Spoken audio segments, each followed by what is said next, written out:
আচ্ছা, তাহলে আমরা আজকে ওরিয়েন্টেশন ক্লাসটা শুরু করছি। ওরিয়েন্টেশন ক্লাস, তাই না? তো সবার আগে বলো যে কি অবস্থা সবার।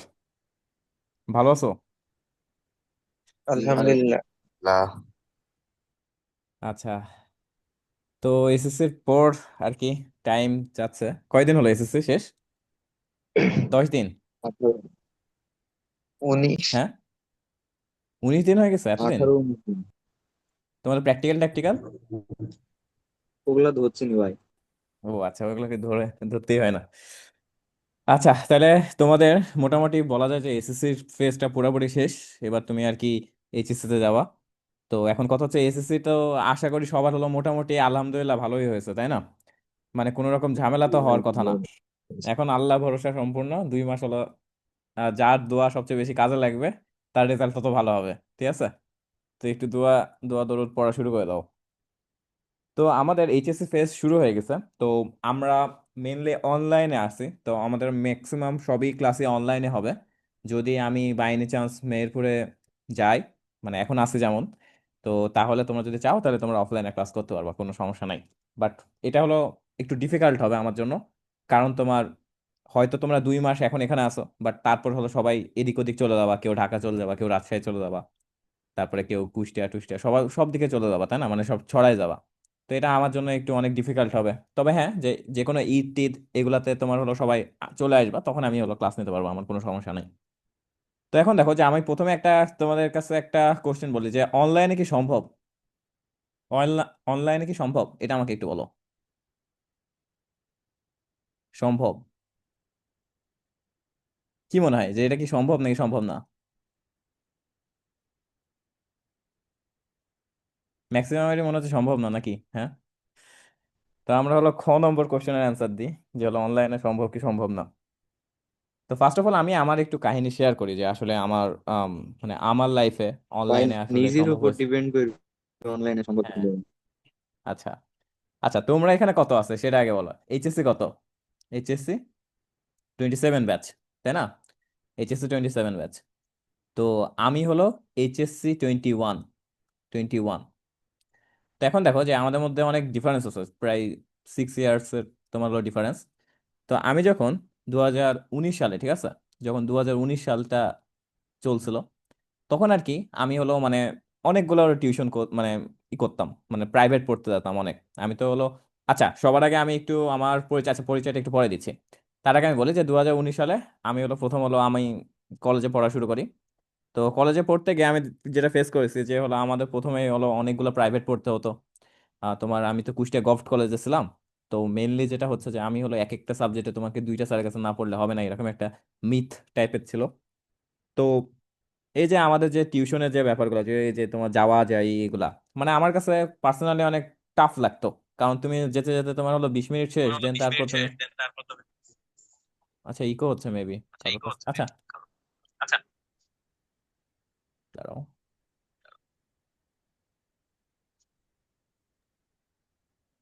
পুষ্প ওর মাইক্রোফোনটা অফ করতে বলো। আচ্ছা, আমি এখানে সিলেক্ট করতে পারছি না। আচ্ছা পুষ্প, একটু কষ্ট করে মাইক্রোফোনটা, আচ্ছা এবার ঠিক আছে। তো দেখো যে এই যে আমি কেমিস্ট্রি বা ফিজিক্স এগুলো সবকিছু দুইটা করে মানে টিউশনই শুরু করেছিলাম, যে হলো একেবারে ডাইরেক্ট যে আমি স্যারের কাছে যাচ্ছি এরকম করছি। এরকম করতে করতে দেখবা যে কলেজ টাইম পার করে, যে ক্লাস শুরু হতো কলেজে হলো তোমার 8টার দিকে, দেন তারপর শেষ হতো 1টার দিকে। তো এইটার পর যে তারপর তোমার হলো প্রাইভেটে যাওয়া। আবার হলো স্যাররা বলে যে হলো একটা মানে সব স্যাররা না মানে ভাইরা বলতো যে হলো একটা একটা সাবজেক্টে একটা টিউশনি পড়লে তো হবেই না, কখনো তো সম্ভব না, একটা প্রাইভেট পড়লে হবে না, তোমাকে দুইটা করে লিস্ট পড়তে হবে। তো এরকম করে যাওয়া যায় এসবের ভিতর। যখন হলো স্যারদের হলো ব্যাচে ঢুকতাম, তখন তো একেবারে জায়গা পাওয়া যেত না, এরকম একটা অবস্থা। বাই ডিফল্ট সবাই হলো স্যারদের কাছে পড়তো, মানে সবাই যারা আছে সবাই, মানে তোমাকে পড়তেই হবে এমন একটা টেন্ডেন্সি ছিল। দেন তারপর লাস্টে ওই স্যার আসতো 20-25 মিনিট পর, দেন তারপর হলো ওই 30 মিনিট কোনো রকম তার শিটটা বের করতো, শিটটা দেখে পড়ে চলে যেত। দেন এভাবে আর কি তোমার দিন চলছিল। তো এটা করে আমি দেখছিলাম যে হলো আমি তো তোমার আহ, আমার যদি বলি যে কাহিনীটা তো শুরু হয়েছিল তোমার এসএসসির পর থেকে। যে আমার এসএসসির পর থেকে আমি আর কি কুষ্টিয়া গভর্নমেন্ট কলেজে আসি। তো আমার তো অনেক তোমার হলো ফ্রেন্ড যারা হলো তোমার ঢাকায় গেছে, বাট আমি একটু জেদ করে ঢাকাতে লাস্টে যাইনি। পরে হলো আমার যেহেতু আমার বেস্ট ফ্রেন্ড গুলো সব হলো কুষ্টিয়া গভর্নমেন্টে ছিল, তো আমি আর কি তোমার কুষ্টিয়া গভটি আর কি লাস্ট পর্যন্ত সিলেক্ট করেছিলাম। তো আমি যখন দেখছি যে আমি কুষ্টিয়া গভতে গেছি, আবার হলো একটু পরিবার আবার বলছে যে ঢাকায় যাওয়ার জন্য, বাট আমি ঢাকায় যাইনি, আমি আর কি এখানেই চুজ করেছি। দেন তারপর যেটা হয়েছে যে হলো আমাকে একটু বেশি প্রেশার শুরু হয়ে গেছে, কারণ আমি তো এটা ফ্যামিলির কথা মানিনি। ফ্যামিলির কথা মানিনি বলতে ফ্যামিলি সাপোর্টিভ ছিল, খুবই সাপোর্টিভ, মানে কোনো রকম ঝামেলা না, বাট আমাকে হলো রেসপেক্ট করেছে যে তুমি গেলে এখানে যাও, সমস্যা নেই। তো তারপর একটা তো চাপ আসে যে হলো আচ্ছা ঠিক আছে ঢাকায় যাইনি, তার মানে তো একটা প্রেশার তো আসে। তো আমার অন্য ফ্রেন্ডরা যারা সব একটা নটের ড্যামে, তারপরে হলো তোমার আদমজি, ঢাকা কলেজে, এরা যারা পড়তো, তাদের কাছ থেকে তো আমাদের অ্যাটলিস্ট কম্পিটিশনের তো টিকে রাখতে হবে, কারণ আমাদের আলটিমেটলি আমাদের এরপর মানে তুমি এখনই অ্যাডমিশনের অনেক কথা শুনতে পাচ্ছ না, অ্যাডমিশন অ্যাডমিশন, তো এরকম আমাদের তো অনেক কাহিনী শুরু হয়ে যাচ্ছে।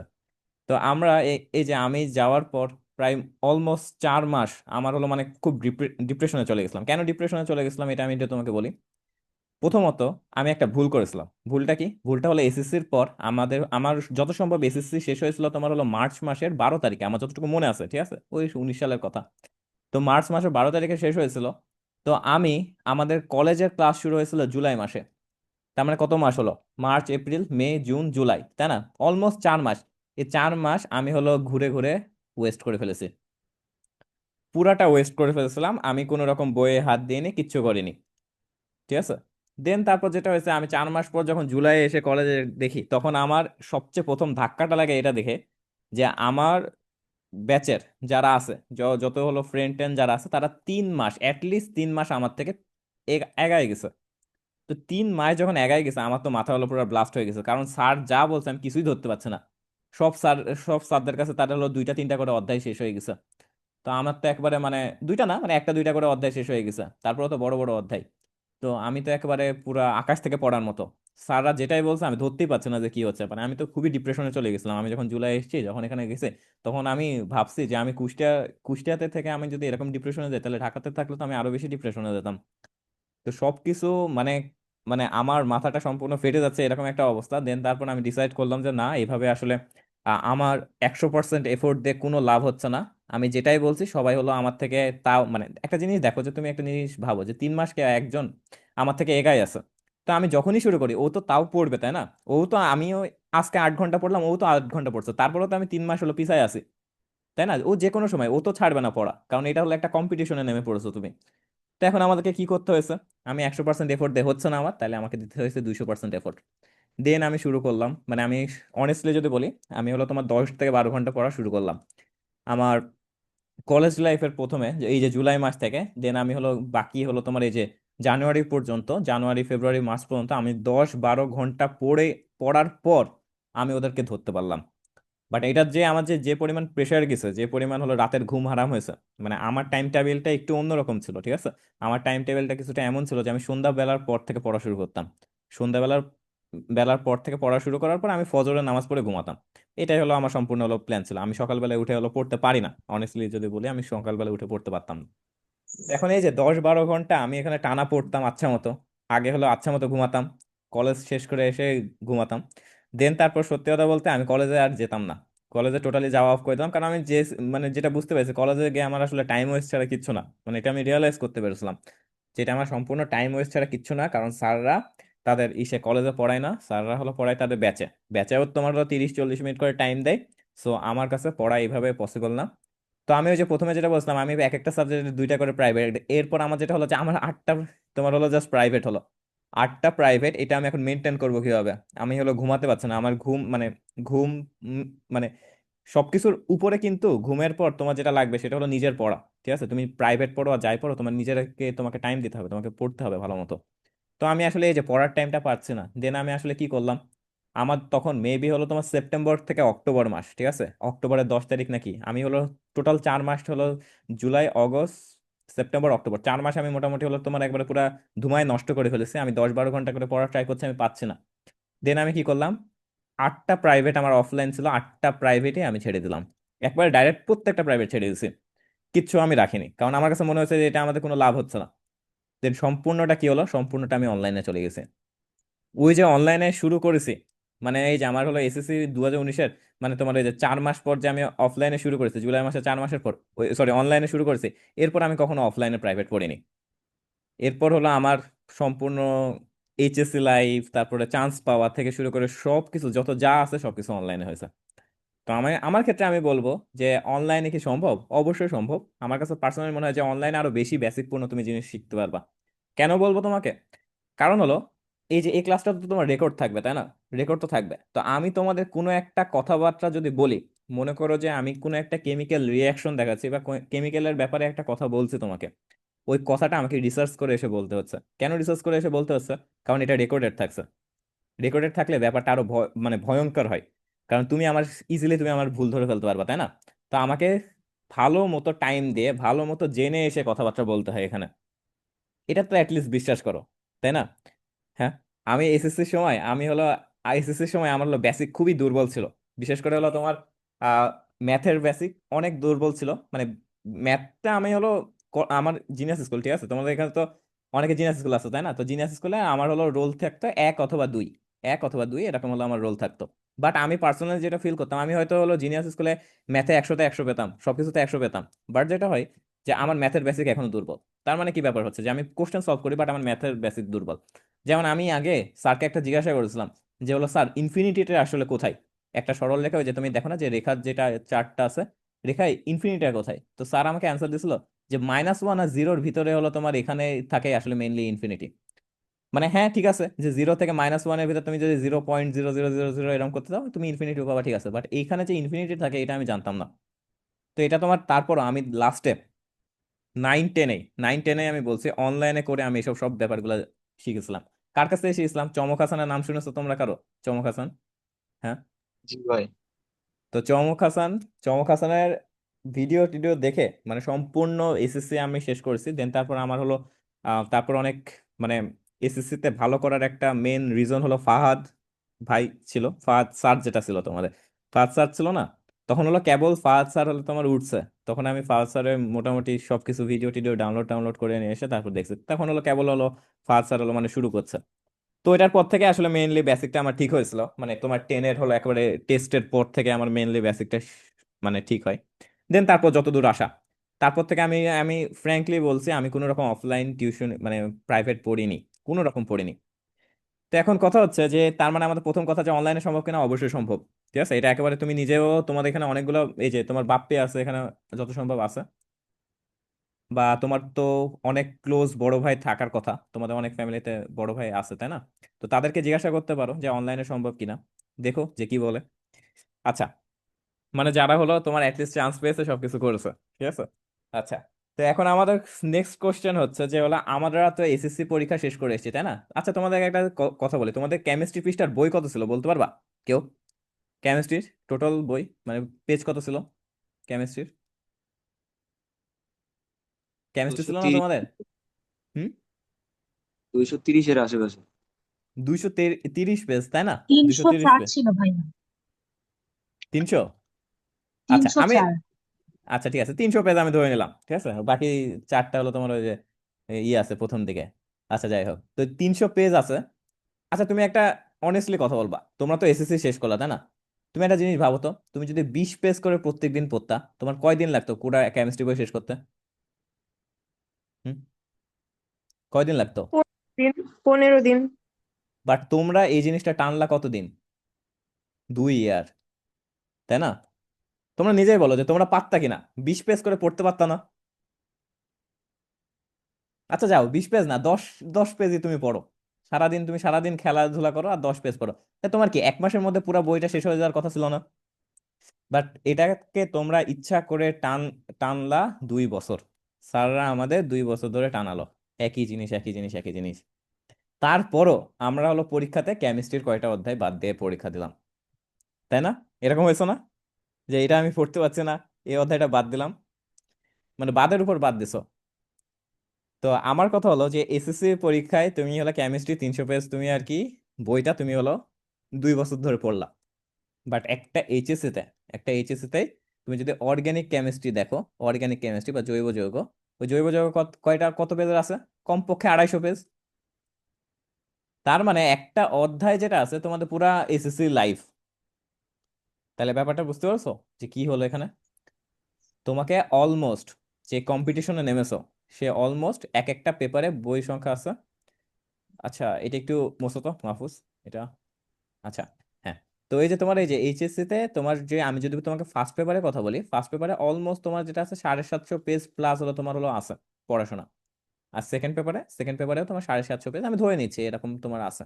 তাইলে তুমি দেখো যে তোমার টোটাল কত পেজ হলো, 1500 পেজ তোমার পড়া আছে। 1500 পেজ, আর এটা এত সহজ না যেটা তুমি ভাবছো।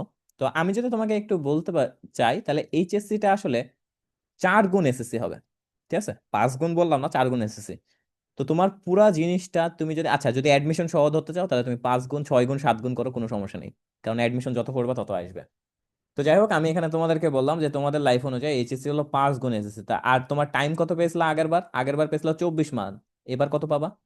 এবার হয়তো তুমি এই যে তোমার কলেজ কবে থেকে শুরু হবে, তোমার কলেজ হয়তো অগাস্ট থেকে শুরু হবে, অগাস্ট বা জুলাই থেকে শুরু হবে। আর তুমি সামনের বছর তোমাকে মোটামুটি এই যে এদের যেমন জুনে পরীক্ষা রেখেছো না, তোমাদেরও জুনে পরীক্ষা থাকবে। তার মানে তুমি অলমোস্ট 22 মাস পর্যন্ত সময় পাবা। এই জিনিসটা তোমাদের হবে 22 থেকে 21, মানে ম্যাক্সিমাম টাইম। কিন্তু এমন হয়ে যায় যদি হলো তোমার এই যে সরকার প্রেশার দেওয়া শুরু করে, তাহলে তুমি দেখবা যে 20 মান্থেরও নিচে তোমার হলো তোমার এইচএসসি পরীক্ষা হয়ে যাচ্ছে। কিছু করার থাকবে না কিন্তু। তো মেইনলি আমি যেটা বলবো যে তোমার এখন দেখো যে তুমি আগে 10 দিনের 30 দিনের পড়া তুমি 2 বছর পড়েছো। এখন তোমাকে তারও তোমার 5 গুণ বেশি পড়া তোমাকে 20 মান্থ বা হলো 22 মান্থে পড়তে হবে। এর মধ্যে আবার টেস্ট আছে, হ্যান আছে, ত্যান আছে, তোমাদের পরীক্ষা টরীক্ষা অনেক কিছু আছে। তো এটা এত ইজি না, তুমি যেটা ভাবছো এটা এত ইজি না। এইচএসসি ভালো কঠিন। তুমি যদি দেখো যে এটা একটা ভালো একটা কঠিন লড়াই। আর এখানে কেউ কাউকে ছাড় দেবে না। এসএসসি তে সবাই হলো তোমার তোমরা ইচ্ছা মতো সবকিছু করেছো, দেখা গেল যে তোমাদের হলো পাশে হেল্প পেয়েছো, এটা করেছো, এটা করেছো, কোনো সমস্যা নয়। বাট এইচএসসি টা যেটা, এটা এত সহজ না, এটা অনেক তোমাকে টাফ লাগবে। তুমি যদি না পারো, বেসিক তোমার যদি না থাকে, তুমি যদি না পারো, তাহলে তোমার হলো কলম চলবে না। কারণ তোমাকে এখানে আগের মতো আর না এটা। তো এখন আমাদের এটা মানে অ্যাটলিস্ট আমরা বুঝতে পারলাম যে আমাদের এই বড় বড় ফার্স্ট পেপার সেকেন্ড পেপার বই পড়তে হবে, তাই না? এরকম একটা বড় বড় বই পড়তে হবে। এখন আমার কথা হচ্ছে যে তুমি, আমি জাস্ট কেমিস্ট্রির কথা বললাম এটা, তাই না? তোমাদের তো আরো কি আছে, ফিজিক্স আছে না, ম্যাথ আছে না, বায়োলজি আছে না? হ্যাঁ, অ্যাটলিস্ট তোমরা যারা অন্য জায়গায় পড়েছো অ্যাটলিস্ট বায়োলজিটা তো পড়েছো, তাই না? বায়োলজিটা তো তোমার হলো আব্দুল্লাহ ভাই তোমাদেরকে দেখাইছে, তাই না? তো অ্যাটলিস্ট বুঝতে পারছো কত বড় বই, তাই না? 24টা অধ্যায় আছে। তো এখানে আমাদের কেমিস্ট্রিতে তুমি 10টা অধ্যায় আছে, এত ছোট মনে করো না, 10টা, এক একটা অধ্যায় হলো 3টা অধ্যায় সমান। ঠিক আছে। তো যাই হোক, তো আমাদের এই যে বায়োলজি যে বইটা আছে বা ম্যাথ ফিজিক্স কেমিস্ট্রি যাই হোক, তোমাকে এত এত বই তোমাকে পড়তে হবে। আর তুমি যখন অ্যাডমিশন পরীক্ষা দিবা না, এগুলা তো না হয় তুমি এমন করছো যে এইচএসসি পরীক্ষা তোমার হলো 1 দিন 3 দিন ছুটি হয়েছে, দেন তারপর তুমি পরীক্ষা দিছো। বাট অ্যাডমিশন পরীক্ষা তো তোমার 3 ঘন্টার পরীক্ষা সব বইয়ের। তখন কি করবা? তখন তোমাকে এই সবগুলা বই একসাথে তোমার মাথায় রেখে 3 ঘন্টা, আর তুমি যদি মেডিকেলের অ্যাসপিরেন্ট হও তাহলে তোমাকে 1 ঘন্টায় পরীক্ষা দিতে হবে। তাহলে তুমি বুঝতে পারছো কম্পিটিশনটা কিরকম হার্ড হবে। হ্যাঁ, মাথা কি ব্লাস্ট হওয়ার মতো হবে? বাট এটাকে আমাদেরকে হ্যান্ডেল করতে হবে সম্পূর্ণ। এটাকে এই যে আমাদের যে এসএসসি আমরা যেহেতু কভার আপ করতে পেরেছি, আমাদেরকে এইচএসসি টাও আমাদের সুন্দর মতো শেষ করতে হবে। এই জন্য আমি বলবো তোমরা স্মার্টলি হ্যান্ডেল করা শেখো এগুলা। ম্যাক্সিমাম কি হয়, আমরা যে হলো কলেজের স্যারের কাছে পড়ি বা যে কোনো একটা স্যারের কাছে পড়ি, মানে যে কোনো বলতে কলেজের স্যারের কাছে আমি মেইনলি বলবো, দেখবা যে হলো সবসময় এইচএসসির আগে তোমার সিলেবাস শেষ করে। এইচএসসির আগে সিলেবাস শেষ, মানে তোমার হলো 22 মান্থ থেকে তোমাকে সিলেবাস শেষ করাবে। এটা একেবারে পুরাটা একটা ভুল ডিসিশন। আর এটা তোমার একেবারে তোমার ক্যারিয়ারটা ধ্বংস করে দেবে। মানে আমি নিজে জানি, আমি নিজেই বলি, আমি নিজে ফার্স্ট ইয়ারে আমার সব সিলেবাস শেষ হয়ে গেছিল। ফার্স্ট ইয়ার প্লাস 1-2 মাস লেগেছিল হাইস্ট। মানে সব সাবজেক্টে যদি বলি, আমি 1-2 মাস এক্সট্রা লেগেছিল, যে আমার পুরা সব সিলেবাস আমার ভালো মতো শেষ হয়ে গেছিল। দেন আমি কি করেছি, আমি শুধু অ্যাডমিশনের পড়া পড়েছি। আর তোমার কি মনে হয় যে হলো আমি আম, মানে যারা অ্যাডমিশনের পড়া, যারা অ্যাডমিশনের চান্স পায় তারা কি শুধু হলো এইচএসসির পরে গিয়ে শুরু করে? মানে মেইনলি আমাদের লাইফটা কি হয়, আমাদের এসএসসি আছে না, আমরা এখন এসএসসির পর কি হয় এইচএসসি, এইচএসসির পরে অ্যাডমিশন। এইটার যে টাইম ডিউরেশন এটা থাকে হলো তোমার 4 মান্থের। 4 মান্থে তোমাকে হিউজ পড়া পড়তে হয়। আর এসএসসি থেকে এইচএসসি তে তোমার যে টাইম ডিউরেশন, এটা আমি অলমোস্ট বলতে পারি 24 মান্থের। তো তুমি যদি 24 মাস পর এসে তুমি অ্যাডমিশনের পড়া শুরু করো 4 মাসে, তুমি জীবনেও পারবা না। সত্যি কথা বললে তুমি জীবনেও পারবা না। এটা তোমাকে যে ভাই বলেছে যে হলো এখন এত তাড়াতাড়ি কেউ অ্যাডমিশনে পড়া শুরু করে, বাট যারা চান্স পেয়েছে, আমরা যারা চান্স পেয়েছি, আমরা যারা ভার্সিটিতে আসি, ভার্সিটিতে 3 বছর ক্লাস করছি, তারা আমরা জানি যে আমার ডিপার্টমেন্টে, আমার ডিপার্টমেন্টে যে কোনো তুমি একটা ছেলেকে জিজ্ঞাসা করো যে ভাই আপনি কি হলো এইচএসসি পর থেকে অ্যাডমিশন শুরু করেছিলেন, জীবনেও কেউ বলবে না। সে বলবে যে আমি ফার্স্ট ইয়ার থেকে অ্যাডমিশনের পড়া শুরু করেছিলাম। আর তুমি যারা চান্স পাইনি তাদেরকে বলো যে ওলা মানে হয়তো ওরা ফ্লেক্স নেবে যে এরকম যে হলো না না আমি পড়িনি হ্যান ত্যান পড়িনি, বাট আসলে এরা শুরু করেছিল। সবাই শুরু করে যারা চান্স পায়, তুমি যাদেরকে দেখো, যাদেরকে হাইলাইটে আসে, যাদের হয়েছে মিষ্টি খাওয়া ছবি দেখো, তারা সবাই হলো আগে থেকে অ্যাডমিশনে পড়া শুরু করে। তো যাই হোক, তো আমাদের অনেক বেশি। তুমি হলো তুমি যদি এখন ম্যাক্সিমাম টাইম এমন হয় যে তুমি 100 মার্কে তুমি 100 মার্ক পেতে চাও, ঠিক আছে? তুমি যদি হলো 100 মার্কের জন্য তুমি মনে করো যে সরি তুমি মনে করো যে 80 মার্ক পেতে চাও। 80 মার্ক পাওয়ার জন্য তুমি 80 মার্কের জন্য যদি পড়ো তাহলে তোমার কিন্তু রেজাল্ট আসবে 70 মার্কের মতো, তাই না? 70 বা 65 মার্ক এরকমের মতো। বাট তুমি 90 মার্কের টার্গেট করে দেখো তো তোমার আসবে কিন্তু 80 মতো। তুমি 100 মার্কের টার্গেট করো, তুমি যদি একবারে পারফেক্টলি হলো তুমি হলো অ্যাকুরেসি অনেক ভালো থাকে তাহলে তুমি 100 পাবা, নাহলে তোমার 90 মার্ক বা 95 মার্কের করতে মানে মোটামুটি পাবা। তার মানে আমাদের ব্যাপারটা কি, আমাদের ব্যাপারটা হলো টার্গেট আমাদের অনেক হাই রাখতে হয়। আমাদের আগে থেকে অনেক কিছু পড়ে রাখতে হয় যে আমরা যাতে 100 মার্কের মতো পারি, আমরা যদি কোনো রকম ভুল না করি, সবকিছু করার পর তারপর তুমি 100 মার্ক পাও, তাই না? তো এর জন্য আমাদের অনেক হাই টার্গেট রাখতে হয় অ্যাডমিশনে, যে আমরা হলো যাতে হলো একটা ভালো র্যাঙ্ক করতে পারি। ভালো র্যাঙ্ক করতে পারলে তুমি দেখবা যে মোটামুটি একটা চান্স পাবা, ভালো জায়গায় চান্স পাবা। তো এখন আমি আমার পরিচয়টা দিই, যে আমি এত কথাবার্তা যে বলছি আর আমার কথা বিশ্বাস করবে বা কেন? তোমরা তো আবার হলো আম, মানে ভালো মতো ইনফরমেশন না জানলে তোমরা আবার হলো করো না, জাজ করো না, তাই না? তো আমার কথা কেনই বা শুনবা? তো আমি একটু বলি যে আমি হলো নাহিয়ান আরাফ। আমাকে কেউ চেনো? আমাকে কি সামনে ওই যে আমার একটা সাজেশন ক্লাস হয়েছিল যত সম্ভব, মানে এই একটু 10-15 মিনিট কথাবার্তা বলেছিলাম তোমার হলো এসএসসির আগে, তখন কি তোমরা ছিলা? জি ভাই, ম্যাক্সিমাম কি ছিলাম। ছিলা? হ্যাঁ আমিও আচ্ছা তাহলে তো, ছিলাম। ও আচ্ছা তাহলে তো আমাকে মোটামুটি দেখেছো তোমরা আশা করি। আর সামনেও দেখা হবে ইনশাল্লাহ। আমি এখন মানে বাসায় চলে এসেছি। তো আমি নাহিয়ান আরাফ, আমি পড়াশোনা করছি বাংলাদেশ ইউনিভার্সিটি অফ টেক্সটাইল, বুটেক্সে। তো আমার ডিপার্টমেন্ট হলো dyes and chemical engineering. Dyes and chemical engineering, ঠিক আছে? তো এখানে কেমিক্যাল ইঞ্জিনিয়ারিং মানে কি আমি শুধু কেমিস্ট্রি পারি এমন কিছু নাকি? হ্যাঁ, তোমার ইঞ্জিনিয়ারিং, আচ্ছা।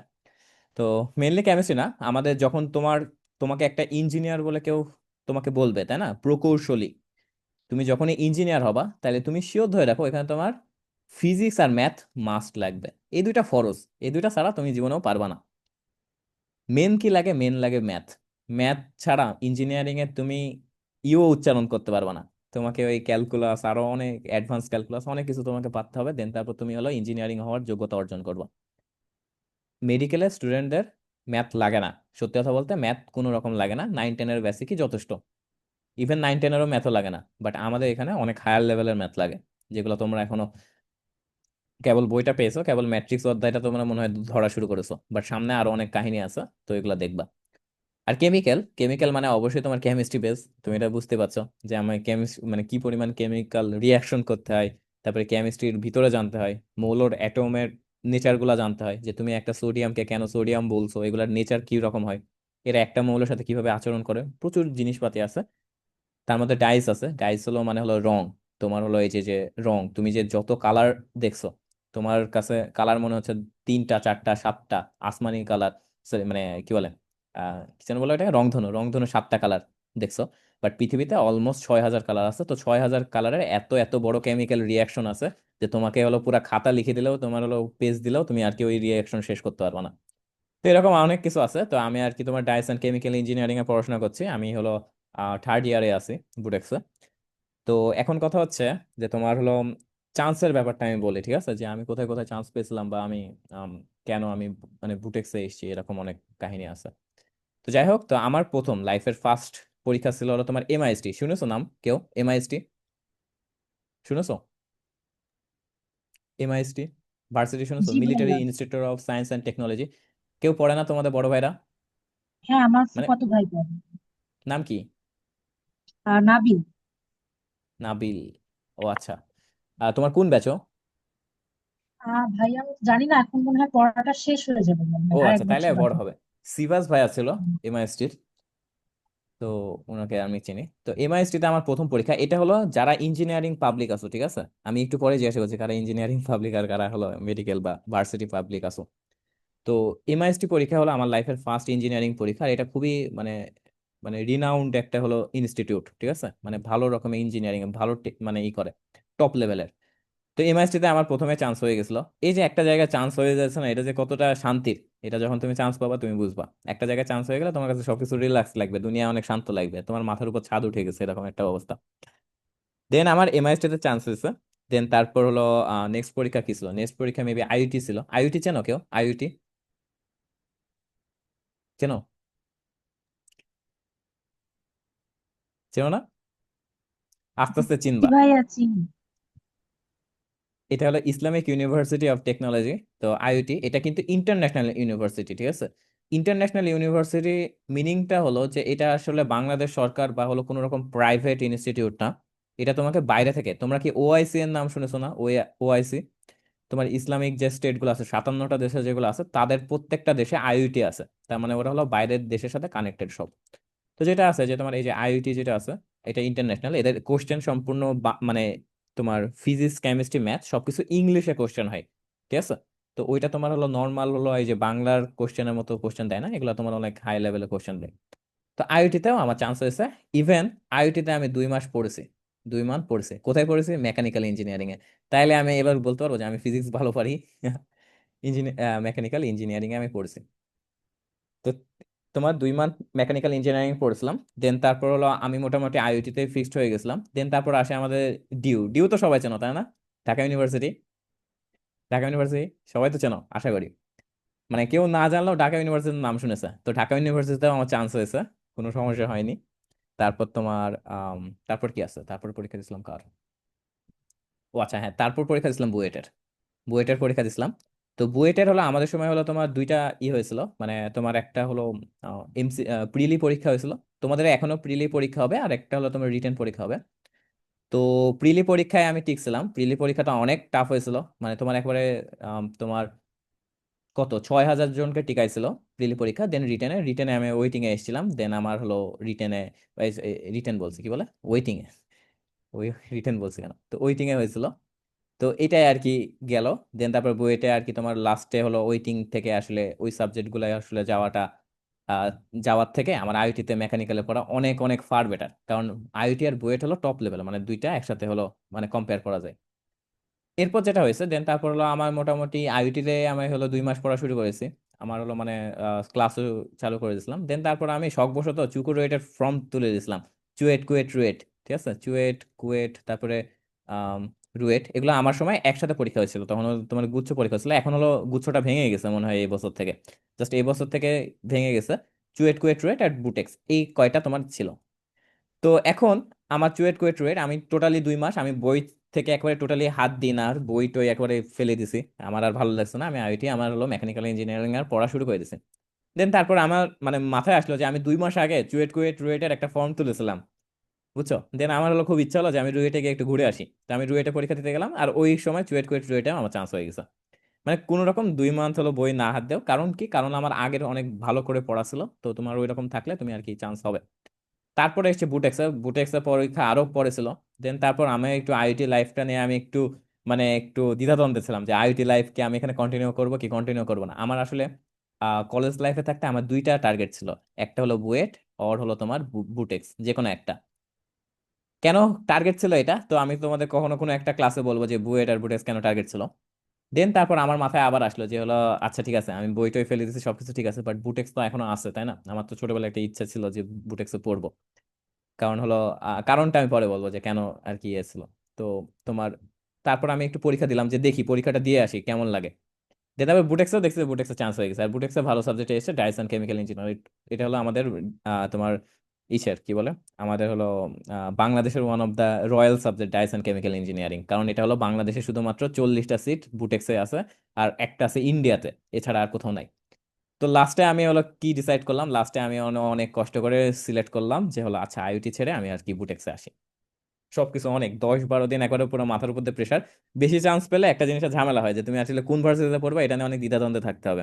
আর চান্স না পেলে তো কোনো টেনশনই নাই, মানে আরো বড় টেনশন এটা, যে কোনো টেনশন আসছে না কেন। তো যাই হোক, তো তারপর এটাই হলো আমার পরিচয় যে আমি এইগুলা ভার্সিটি পরীক্ষা দিয়েছিলাম। আমি জাহাঙ্গীরনগর, রাজশাহীতে কোথাও চান্স পাইনি, বা জেএসটি তে কোথাও চান্স পাইনি। কারণ কি, কারণ আমি এগুলা পরীক্ষায় দিইনি, কোনো রকম এগুলো আমি পরীক্ষায় বসিনি, ফর্মও তুলিনি এগুলার। তো তো যাই হোক, তো এগুলা তো বলতে পারে যে ওগুলাতে চান্স পাইনি, কারণ আমি পরীক্ষা দিইনি। তো আমার কাছে এগুলা ছিল, তো এই জন্য আর কি আমি চান্স মানে পরীক্ষা এমআইএসটি পর আর আইআইটির পর আমি আসলে পরীক্ষা দেওয়ার কোনো মেন্টালিটি ছিল না। এগুলো আসলে আমি জাস্ট হলো মানে কোনো রকম মানে জাস্ট হলো ফর্ম তুলেছিলাম, এই জন্য দিয়েছিলাম, কারণ আমি এক জায়গায় ভর্তি হয়ে গেছি। একটা জায়গায় ভর্তি হয়ে গেলে তোমার ফোকাস ওইখানে চলে যায়, কোনো রকম বই টই আর পড়া হয় না। তো যাই হোক, তো এখন আমি আছি বুটেক্সে, টাইসন কেমিক্যাল ইঞ্জিনিয়ারিং।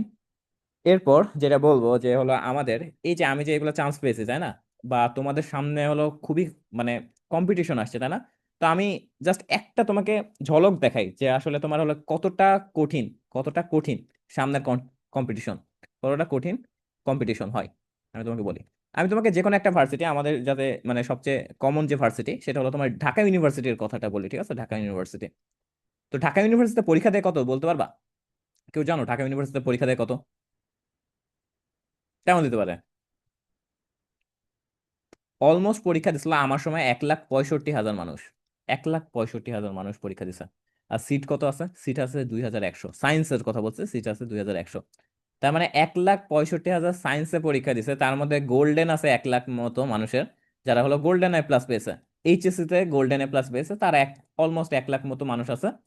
তারা আর কি তোমার পরীক্ষা দিচ্ছে, আর তারা হলো এই 2,100 সিটের জন্য লড়াই করবে। তাহলে তুমি বুঝতে পারছো, তার মানে ব্যাপারটা হলো এরকম, আমি যদি 2,000টা সিট নিই, তাহলে তোমার হলো 1,63,000 মানুষ চান্স পাবে না, আর 2,000 মানুষ চান্স পাবে।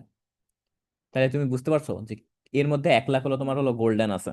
তাহলে তোমাকে কি লেভেলের কম্পিটিশন করতে হবে। হুম? আমাদের মেডিকেলের কথা যদি বলি, যে মেডিকেলে সবার পর একটা ড্রিম আছে তাই না? ও আচ্ছা, আমি একটা মেডিকেলে পরীক্ষা দিছিলাম তো, ঠিক আছে? আমি অনেক বাসা থেকে বলছে মেডিকেলে পরীক্ষা দেয়, আমি বলছি জীবনেও পরীক্ষা দেবো না মেডিকেলে। দেন তারপর আমি মেডিকেলে পরীক্ষা দিছিলাম, আর মেডিকেলে মার্ক তুলতে পেরেছিলাম টোটালি বায়োলজি 1-2টা দাগে।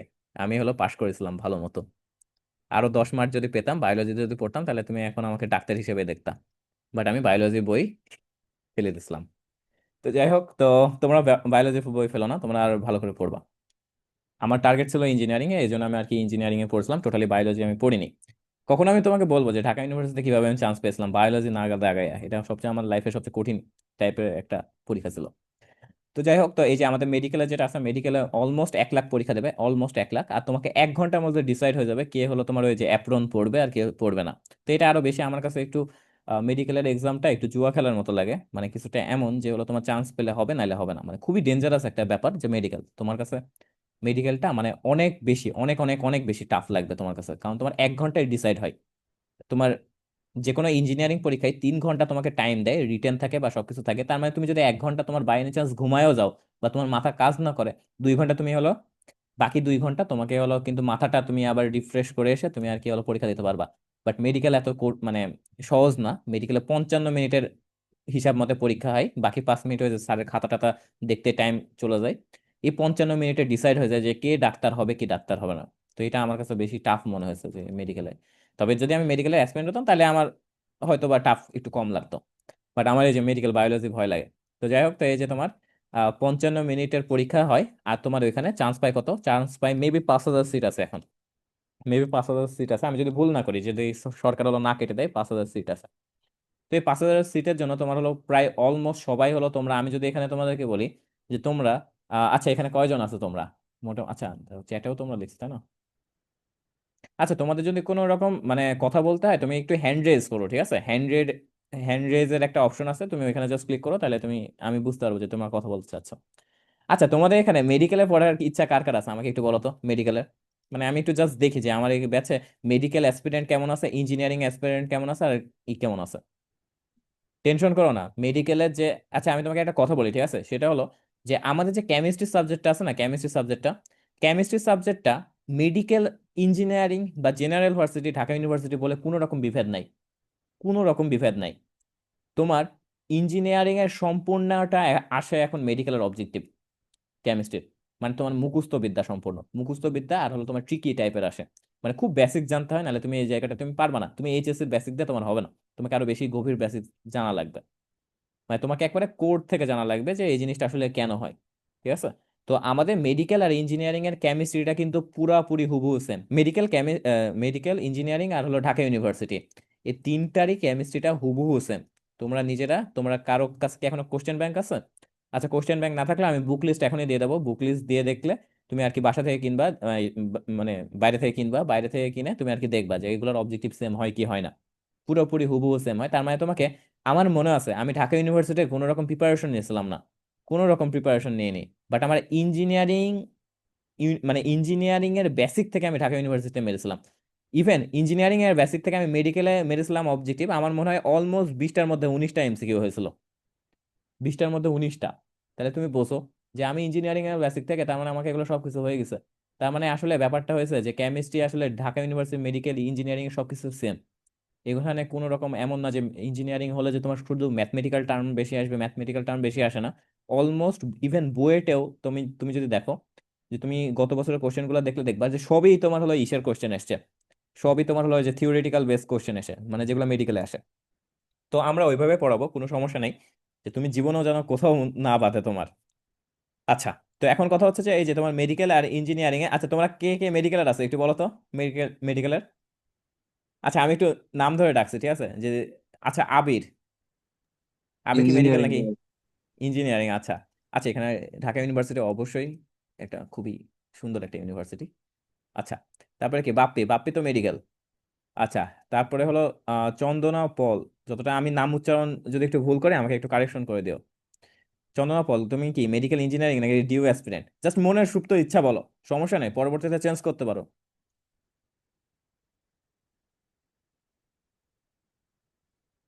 আচ্ছা তোমরা যদি কেউ যদি বলতে না ইচ্ছা করে তাহলে তোমরা, আচ্ছা ডিউ, ঢাকা ভাই ইউনিভার্সিটি। চ্যাটে লিখেছে ডিউ। হ্যাঁ হ্যাঁ হ্যাঁ, হ্যাঁ ঢাকা ইউনিভার্সিটি খুবই ভালো একটা অপশন। তারপর হলো আচ্ছা বাকিরাও একটু বলো, একটু বলো, আমি সমস্যা নাই, ইরা, এশা, তারপরে মাহফুজ, ফুল।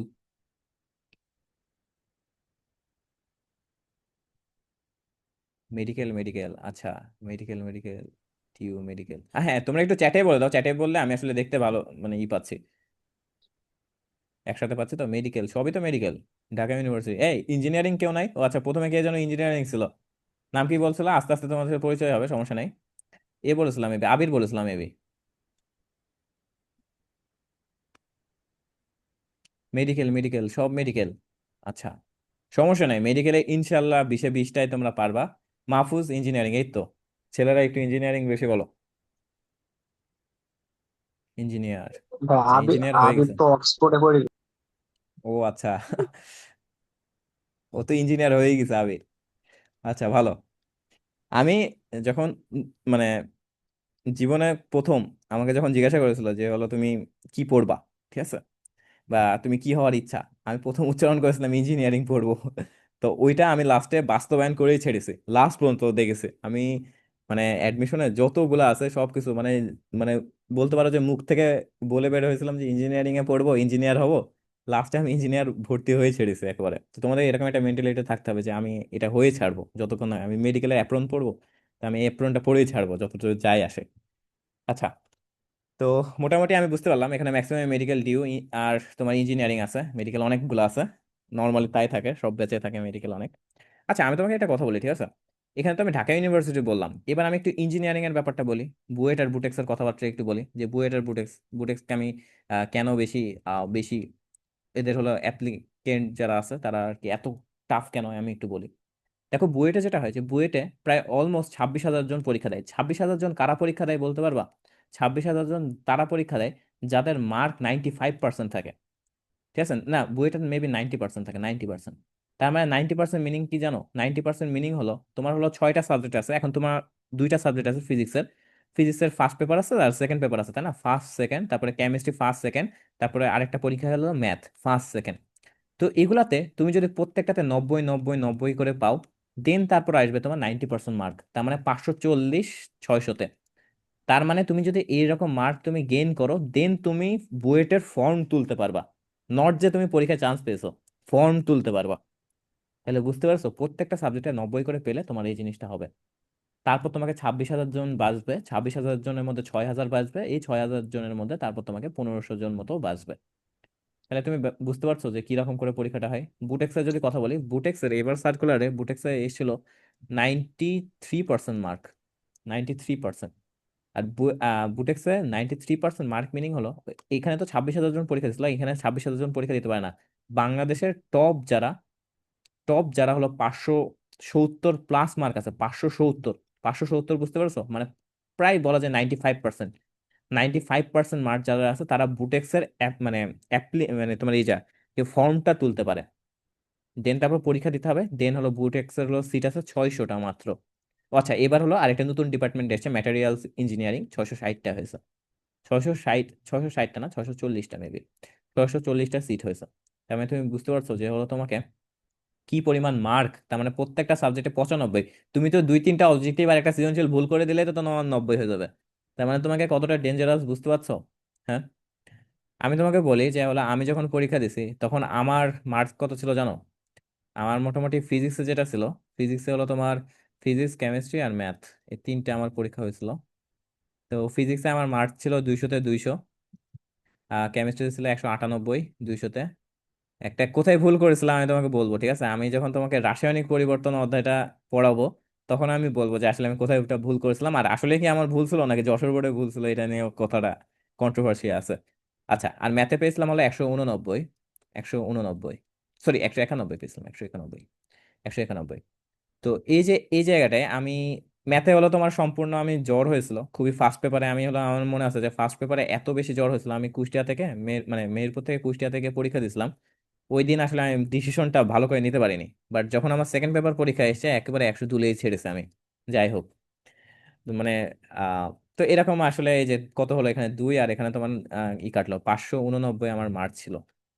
589। তো আমি মোটামুটি সব মানে যে কোনো ভার্সিটিতে আর কি পরীক্ষা দিতে পেরেছি। বাট আমার অনেক ফ্রেন্ড আছে যারা হলো তোমার পরীক্ষায় বসতে পেরেছিল না, বাট তাদের হলো ইঞ্জিনিয়ারিং অনেক ভালো ছিল। মানে ইঞ্জিনিয়ারিং এর পড়াটা এটা অনেক ভালো ছিল।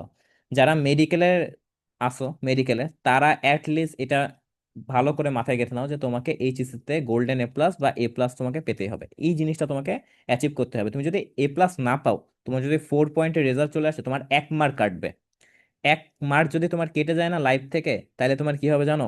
1 মার্কের জন্য তুমি 2 থেকে 3 হাজার জনের পিছনে চলে যাবা সাথে সাথে। কতটা ডেঞ্জারাস তুমি জানো? যে 2,000 3,000 জনের পিছনে চলে যাওয়া জাস্ট 1 মার্কের জন্য। তো তোমাকে 1 মার্কের মূল্য কিন্তু অনেক বেশি, খুবই বেশি। আর যত তুমি র্যাঙ্ক গুলা কাছাকাছি হবে না, তখন এগুলো আরো বেশি বাড়ে।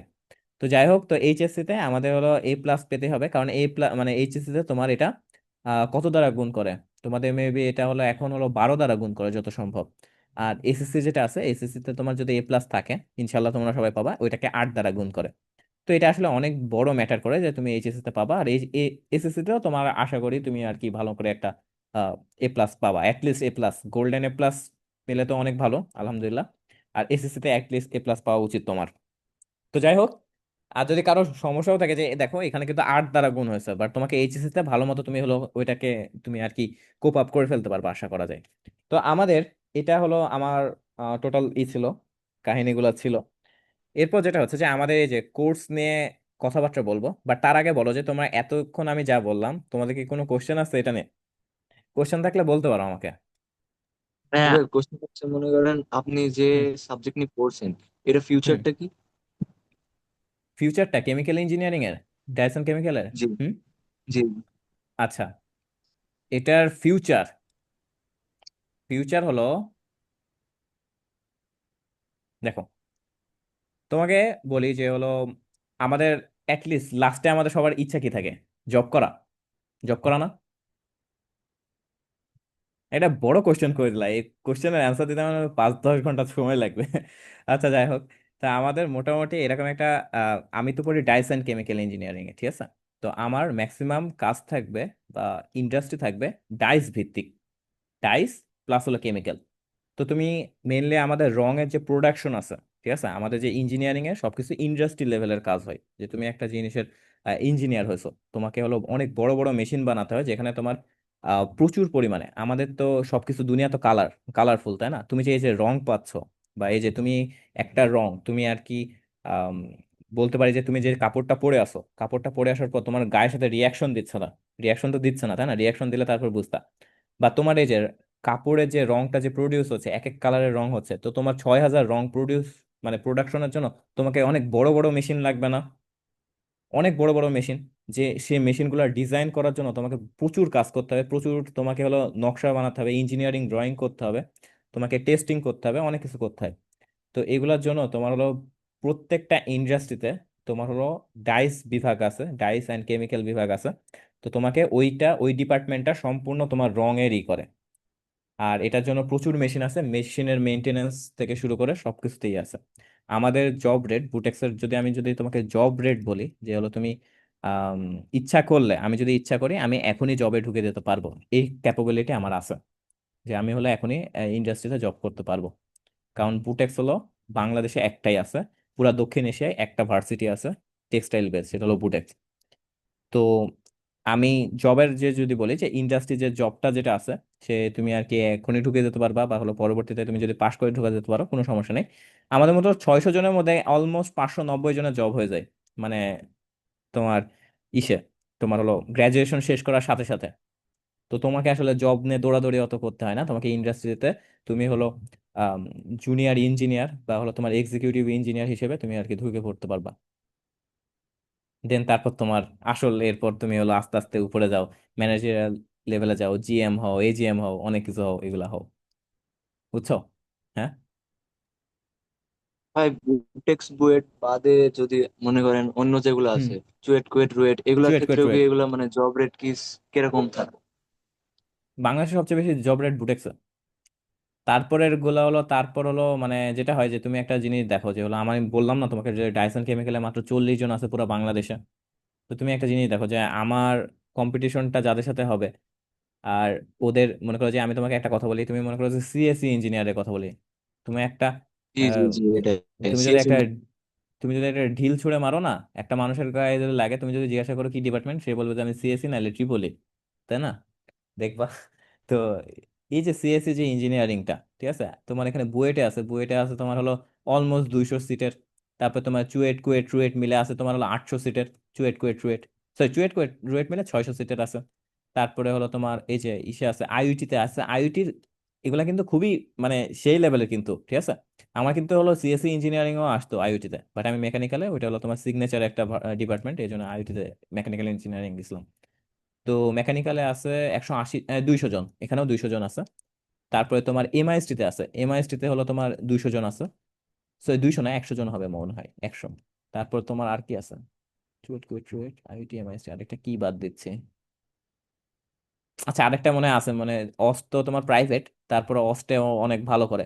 তারপর আরো অনেক ভার্সিটি আছে, ঠিক আছে। এগুলা হলো তোমার পাবলিকের কথা বললাম। আরো তোমার ওই যে তোমার জিএসটি তে আছে, ও আচ্ছা ঢাকা ইউনিভার্সিটি তো আছে, ঢাকা ইউনিভার্সিটি, এটা আমি বলছি কি রে, ঢাকা ইউনিভার্সিটি সিএস, ও ঢাকা ইউনিভার্সিটি আছে, সাস্ট আছে, সব বস লেভেল। সাস্ট কিন্তু সিএস এর মধ্যে সবচেয়ে ভালো, এটা কি জানো তোমরা? বুয়েট চুয়েট কুয়েট আইআইটি থেকে সবচেয়ে বেশি ভালো সাস্ট। তো সাস্ট এগুলো আছে, এগুলো তোমার সবকিছু আর কি তোমার মানে তুলনামূলক, বুয়েট এগুলা সব মানে ভালো কম্পিটিশন দেয় এক কথায়। জাহাঙ্গীরনগর আছে।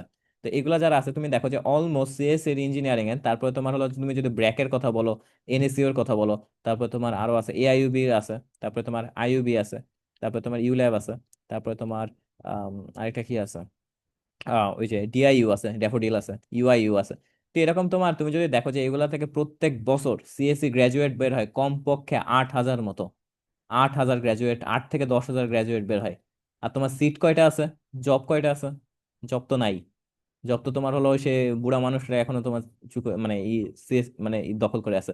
তখন তোমাকে আসলে করতে হবে কি, তোমাকে করতে হবে মানে এই যে তোমার 100টা সিটের জন্য, 100টা তোমার চাকরি সার্কুলারের জন্য, তোমাকে এই যে BUET CUET KUET RUET IIT MIT DU AUST এগুলা সব কাছে ভালো মতো তোমাকে কম্পিটিশন করতে হবে, তুমি যদি দেশে থাকতে চাও।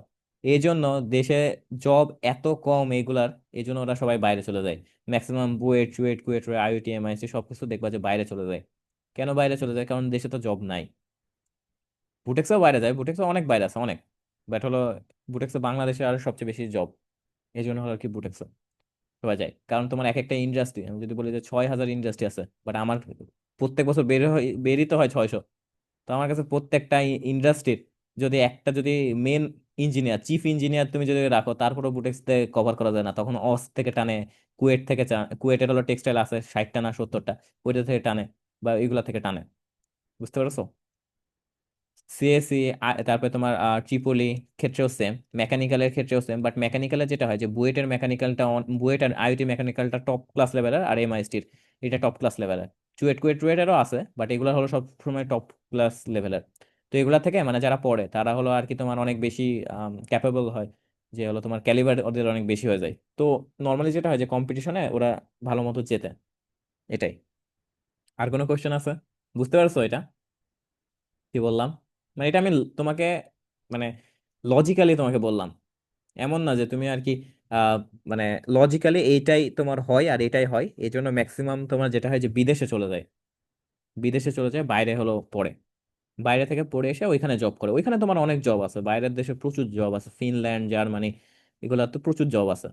তুমি যদি বাইরে যদি কারো টার্গেট থাকে, এটা তুমি ই করতে পারো, বুটেক্সও চুজ করতে পারো। বুটেক্সের জার্মানির সাথে ডাইরেক্ট লিঙ্ক আছে, তুমি একেবারে কোনো রকম স্কলারশিপ পেয়ে ডাইরেক্ট তুমি হলো জার্মানি টার্মানি তারপরে আহ ইউকে সব জায়গায় যেতে পারবা। মানে তুমি যদি বাইরে যাওয়ার ইচ্ছা থাকে তুমি হলো যেতে পারবা, ইঞ্জিনিয়ারিং পড়া সবচেয়ে ভালো, এটাই। আর কারো কোনো কোশ্চেন আছে? তোমরা চ্যাট বক্সে লিখে দিতে পারো তোমাদের যদি কোনো রকম কোশ্চেন থাকে।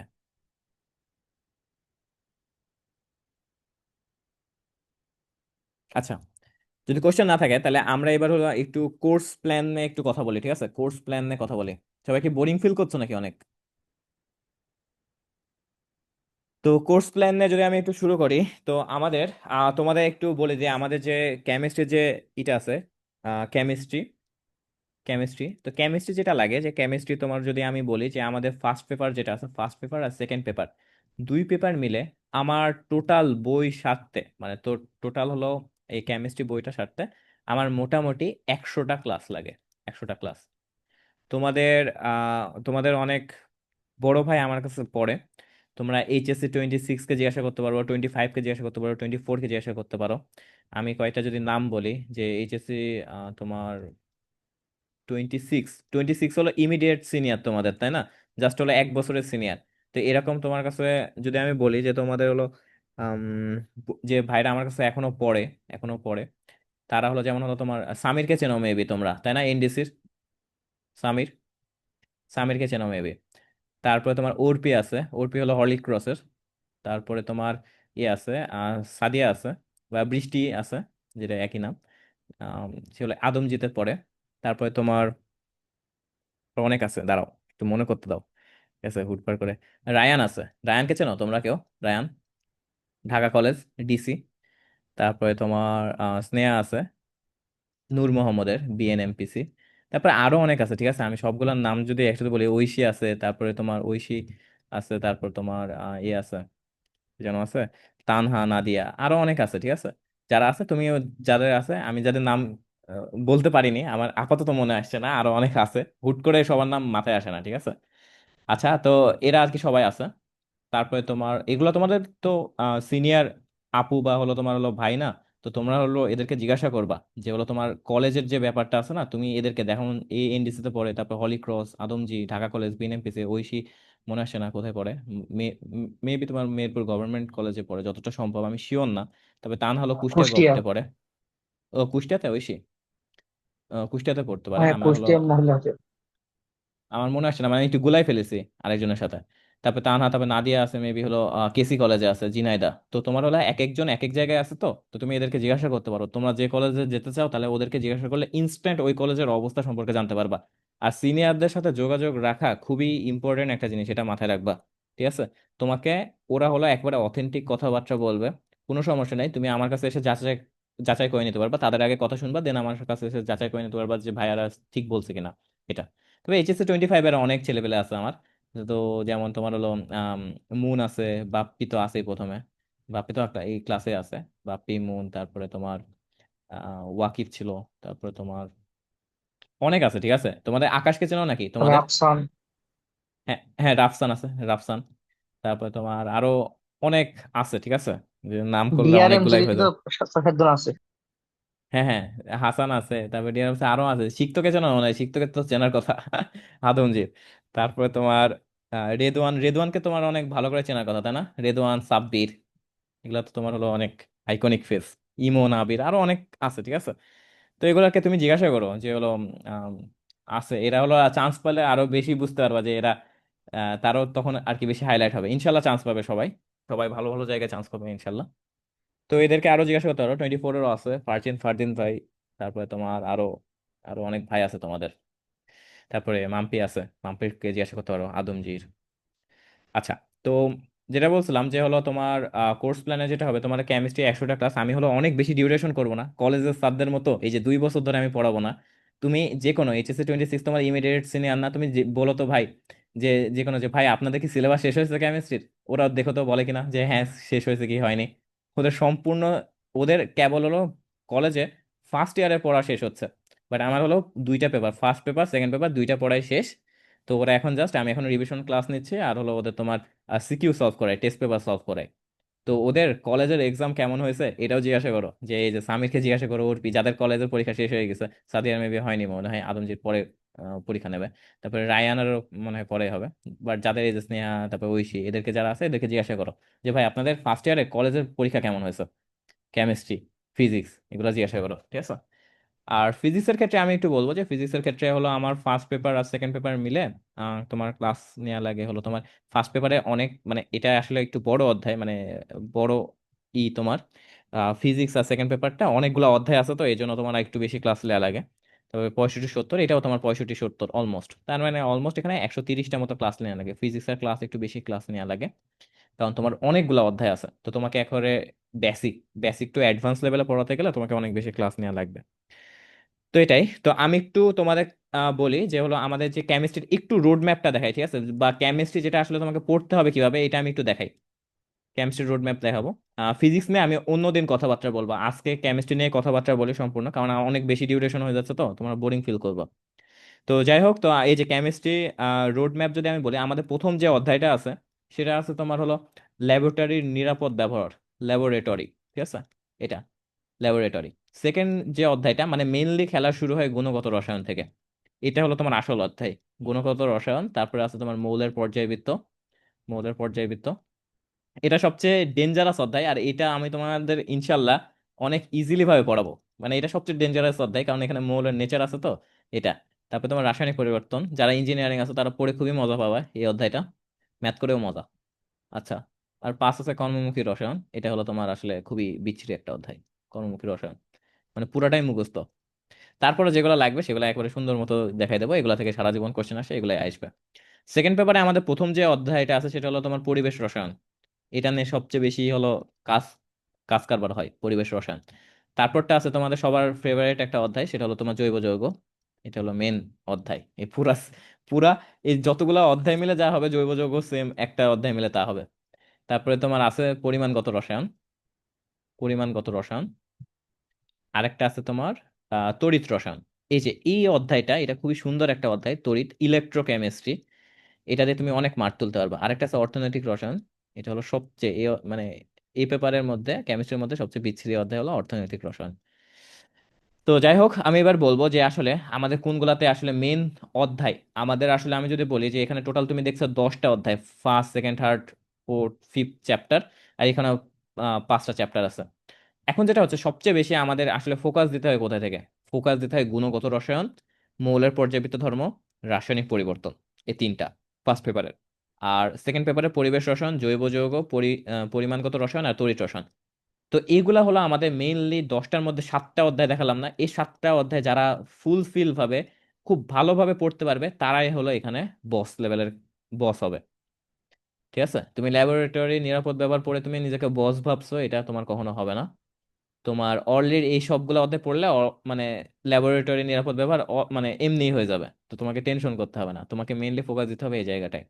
এখন কথা হচ্ছে যে তোমরা এখন তো এইচএসসি তোমাদের কেউ কখনো, মানে এখনো তোমার বই টই পাওনি, কিচ্ছু পাওনি। তো আমি তোমাদেরকে একটা প্রস্তাব দিচ্ছি, ঠিক আছে, মানে আসলে কেমিস্ট্রি পড়তে হয় কিভাবে, এটা আমি যদি তোমাকে বলি যে কেমিস্ট্রিটা মানে তোমাকে যদি শিখতে চাও, ভালো মতো শিখতে চাও, তাহলে আমি তোমাকে বলবো যে আমাদের এই যে তুমি যদি বই হাতে দাও, বই দেখবা যে আমাদের এইসব অধ্যায়গুলা খুব উল্টা পাল্টা ভাবে সাজানো আছে, আমাদের চ্যাপ্টার যেগুলো আছে না খুবই উল্টা পাল্টা ভাবে সাজানো আছে। আমাদের ফিজিক্স বইয়ে যে মানে একটার পর একটা, মানে প্রথম দিকে শুরু হয়েছে ভেক্টর, তারপরে গতিবিদ্যা, তারপর হলো নিউটনীয় বলবিদ্যা, ফিজিক্স বইটা অনেক সুন্দরভাবে সাজানো আছে, আর কেমিস্ট্রি বইটা অনেক, বলবো যে জঘন্যভাবে সাজানো আছে, মানে কোনোটার সাথে কোনোটা মিল নাই। এই জন্য যেটা হয় যে তুমি কেমিস্ট্রি যখন পড়তে যাবা না, তুমি হলো কোনো রকম কনফিডেন্সই পাবা না। তুমি একটা অধ্যায় শেষ করার পর আরেকটা অধ্যায় গিয়ে তুমি হলো, মানে একটা অধ্যায়ের ভিতরে তুমি অনেক কিছু টার্ম আছে যেগুলো তুমি বুঝতেই পারবে না। আর যখনই একটা জিনিস তুমি, আমাকে একটা ভাইয়া বলেছিল, যে আমার হলো যখন 19 সালে আমার একটা ভাইয়া বলেছিল, সে এখন হলো ঢাকা ইউনিভার্সিটিতে আছে, সে বলেছিল যে আরাফ তুমি যদি মানে কেমিস্ট্রিটা সবচেয়ে বেশি জটিল লাগবে যদি তুমি ওয়ার্ডের মিনিং না বোঝো। ওয়ার্ডের মিনিং যত বুঝবা, তুমি একটা লাইন পড়ার পর তুমি যদি লাইনের সব ওয়ার্ডের মিনিং বোঝো না, তাহলে তোমাকে কেমিস্ট্রিটা অনেক সুন্দর লাগবে। কথাটা আসলে সত্য। আর আমি এই অনুযায়ী পড়াই যে প্রত্যেকটা ওয়ার্ডের মিনিং যেন তোমার কাছে নোন থাকে, যে তুমি আসলে এটা যে আসলে মানে এই ওয়ার্ডটা একটা, মনে করো সংকরণ আসলো ওয়ার্ড, তুমি সংকরণ ওয়ার্ডের মিনিংই জানো না, তুমি এর সামনে চলে গেলা যে আচ্ছা ঠিক আছে সংকরণ বলে এটা ঠিক আছে, বাট এটা আসলে কেন এসছে, কেন কোথা থেকে এসছে, এগুলো আসলে তোমাকে জানা খুবই ইম্পর্টেন্ট। তোমরা মেবি আব্দুল্লাহ ভাইয়ের কাছে পড়ো, তাই না? তো আব্দুল্লাহ ভাইয়ের কাছে তুমি দেখবা যে ওয়ার্ডের অনেক মিনিং ভাঙে না, খুবই ওয়ার্ডের মিনিং ভাঙে না। ওয়ার্ডের মিনিং ভাঙাটা খুবই সুন্দর একটা জিনিস, জানো? যে ওয়ার্ডের মিনিং ভাঙলে তোমার, তুমি ওইটা সংজ্ঞা দিয়ে দিতে পারবা ওই জিনিসটার, যে ওইটার তোমার যদি নাও জানো, এই যে পরিবর্তন তার মানে একটা চেঞ্জ হবে, একটা রাসায়নিক পরিবর্তন। এই অধ্যায়ের মিনিংটাই হলো যে কেমিক্যালের চেঞ্জ হয়, স্টেটের চেঞ্জ হয়। যেমন পানি থেকে বরফ হয়, বরফ থেকে আবার পানি হয়, পানি থেকে বাষ্প হয়। এই যে যে কেমিক্যাল চেঞ্জ গুলা হচ্ছে না, অবস্থার চেঞ্জ, এই জন্য এই অধ্যায়টার নাম রাসায়নিক পরিবর্তন। মৌলের পর্যায়বৃত্ত ধর্ম কেন? কারণ তোমার হলো এক একটা সোডিয়ামের একরকম ধর্ম দেখায়, আর্গন গ্যাস এক ধরনের ধর্ম দেখায়, ক্লোরিন এক ধরনের মানে ধর্ম দেখায়, অক্সিজেন এক ধরনের ধর্ম দেখায়।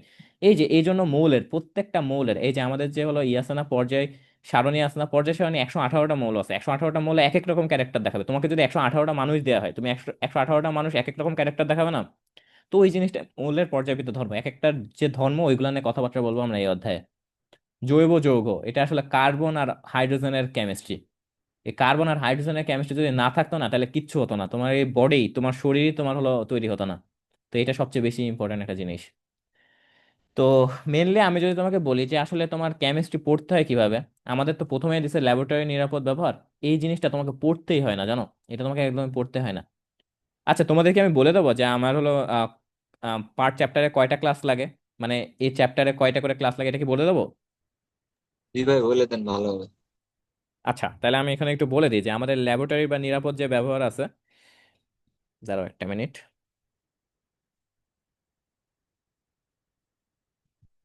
হ্যাঁ, দেখো, যে ল্যাবরেটরি বা নিরাপদ ব্যবহার আছে, এটা 3টা থেকে 4টা ক্লাস লাগে, এটা খুবই ইজি একটা চ্যাপ্টার। এখানে তোমার ওই বিকার টিকার এগুলো নিয়ে ব্যাপার আছে, এগুলো আসলে আমাদের পড়লেও, লাস্টে গিয়ে তুমি পড়লেও তোমার কোনো সমস্যা হয় না, এগুলো জাস্ট এমসিকিউ এর জন্য আসে, সৃজনশীল জীবনেও আসে না এখান থেকে। মেন চ্যাপ্টার শুরু হয় গুণগত রসায়ন, এটাই আমার অলমোস্ট ক্লাস লাগে 11টা, 11টা ক্লাস লাগে।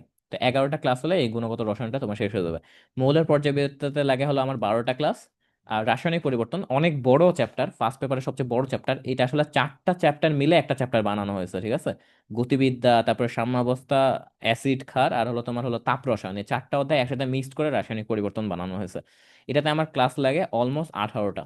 আর কর্মমুখী রসায়ন, এখানে আমার 2টা ক্লাস লাগে। আচ্ছা, পরিবেশ রসায়ন যেটা আছে, পরিবেশ রসায়ন খুবই ইম্পর্টেন্ট একটা জিনিস, এটা আমার 7টা মতো ক্লাস লাগে, 7টা মতো ক্লাস নিলে পুরো অধ্যায়টা তুমি ভালো মতো বুঝে ফেলবা। জৈব যৌগ সবচেয়ে বিগেস্ট একটা অধ্যায়, এটা আমার 20 থেকে 24টা ক্লাস লাগে, 20 থেকে 24টা ক্লাস লাগে। পরিমাণগত রসায়ন কয়টা? পরিমাণগত রসায়ন মোটামুটি 8 থেকে 9টা মতো ক্লাস হলে এটা আমার শেষ হয়ে যায়। আর তড়িৎ রসায়ন, তড়িৎ রসায়ন হলো খুবই ইজি একটা অধ্যায়, এখানে আমার 6 থেকে 8টা ক্লাস লাগে। আচ্ছা, অর্থনৈতিক রসায়ন, এটা হলো তোমার অলমোস্ট 3টা ক্লাস লাগে। তো তুমি যদি একটু হিসাব করো, তাহলে তুমি, আমি যদি বলি যে 4টা, 11টা, 12টা, 18টা, এরকম করে তুমি যদি 30টা, 30 41 আর 4 2, তার মানে 47টা মতো ক্লাস, 47 বা 46টা মতো ক্লাস লাগে, আমি ধরে নিলাম যেখানে আমার অলমোস্ট 50টা ক্লাস লাগে। আর এখানে তুমি যদি দেখো যে 20 আর 7 8 15 35 আর হলো তোমার 10, মনে করো এখানে এগুলো মিলে 10, তার মানে 45, তো এগুলো আমি 50টা, তার মানে অলমোস্ট আমি ধরে নিলাম সেফ থাকার জন্য 100টা ক্লাস লাগে আমার। তো এই যে 100টা ক্লাস, তো তুমি যদি পার মান্থে তোমার যদি 10টা করে ক্লাস হয়, তোমার 10 মাসের মধ্যে বই ভালো মতো শেষ হয়ে যাবে। এটার গ্যারান্টি আমি দিলাম, সম্পূর্ণ গ্যারান্টি আমি দিলাম। তুমি যদি একটা যে কোনো স্যারের কাছে যেতে পারো, স্যার দেখো কয়টা ক্লাসে বলে। স্যাররা যদি 2 বছরের আগে 24 মাসের নিচে যদি শেষ করে, আমার নাম ভুলাই দিও, বা যে কোনো তুমি স্যারের কাছে জিজ্ঞাসা করতে পারো। বাট আমার 10 মাসে, তুমি HSC 26-এ এই যে যাদের নাম দেখালাম না এখানে, বা এখানে আরো অনেক নাম আছে, আমি এগুলা মানে লিখতে পারছি না আমার সময় অল্প স্বল্পতার জন্য। তো যারা আছে তাদেরকে তুমি যদি জিজ্ঞাসা করো যে ভাইয়ার কি সিলেবাস শেষ হয়ে গেছে, না সিলেবাস শেষ হয়ে গেছে আমার, এখন ওদের রিভিশন ক্লাস চলছে আর টেস্ট পেপার সলভ ক্লাস করছে। ওদের হলো পরীক্ষা, এই যে ওরা তো তোমার 1 বছর জাস্ট সিনিয়র, তো ওদের তো কেবল ফার্স্ট ইয়ার পরীক্ষা হচ্ছে। তো জিজ্ঞাসা করলে পারবা। তো এটাই ছিল আমার কেমিস্ট্রি প্ল্যান। আমি যদি তোমাকে বলি যে হলো আমি কোন অধ্যায় থেকে শুরু করতে চাচ্ছি, যদি তুমি রিয়েল কেমিস্ট্রি শিখতে চাও, আমি অ্যাজ এ কেমিক্যাল ইঞ্জিনিয়ারিং এ পড়ি। তো তোমার আর কি বই যদি খুব ভালোভাবে কেমিস্ট্রি ফিল করে শিখতে চাও, প্লাস হলো তুমি যদি কেমিস্ট্রি পারতে চাও, কারণ ইঞ্জিনিয়ারিং বা ঢাকা ইউনিভার্সিটিতে তোমার কেমিস্ট্রি আসলে মুখস্থ রাখলে হবে না, তোমাকে আসলে তোমার বেসিক থেকে জানতে হবে। তো ওইগুলা দিয়ে তুমি এইচএসসি পড়াতে হবে না আসলে, সত্যি কথা বলতে একদমই হবে না, ওখানে আরো তোমাকে পড়তে হয়। তো আমি মেইনলি শুরু করতে চাচ্ছি এখান থেকে, পরিমাণগত রসায়ন মানে সেকেন্ড পেপারের থার্ড চ্যাপ্টার। এটাই প্রথমে দেওয়া উচিত ছিল, বাট কেন দেয়নি আল্লাহ জানে। স্যাররা তোমাদের সাথে হলো কি লেভেলের কি বলবো শত্রুতা করলে এই কাজটা করতে পারে, তারাই জানে। যে দ্বিতীয় পেপারে তুমি 3 নম্বর অধ্যায়কে তুমি হলো তোমার প্রথম মানে বেসিক অধ্যায়টা তুমি পাবা।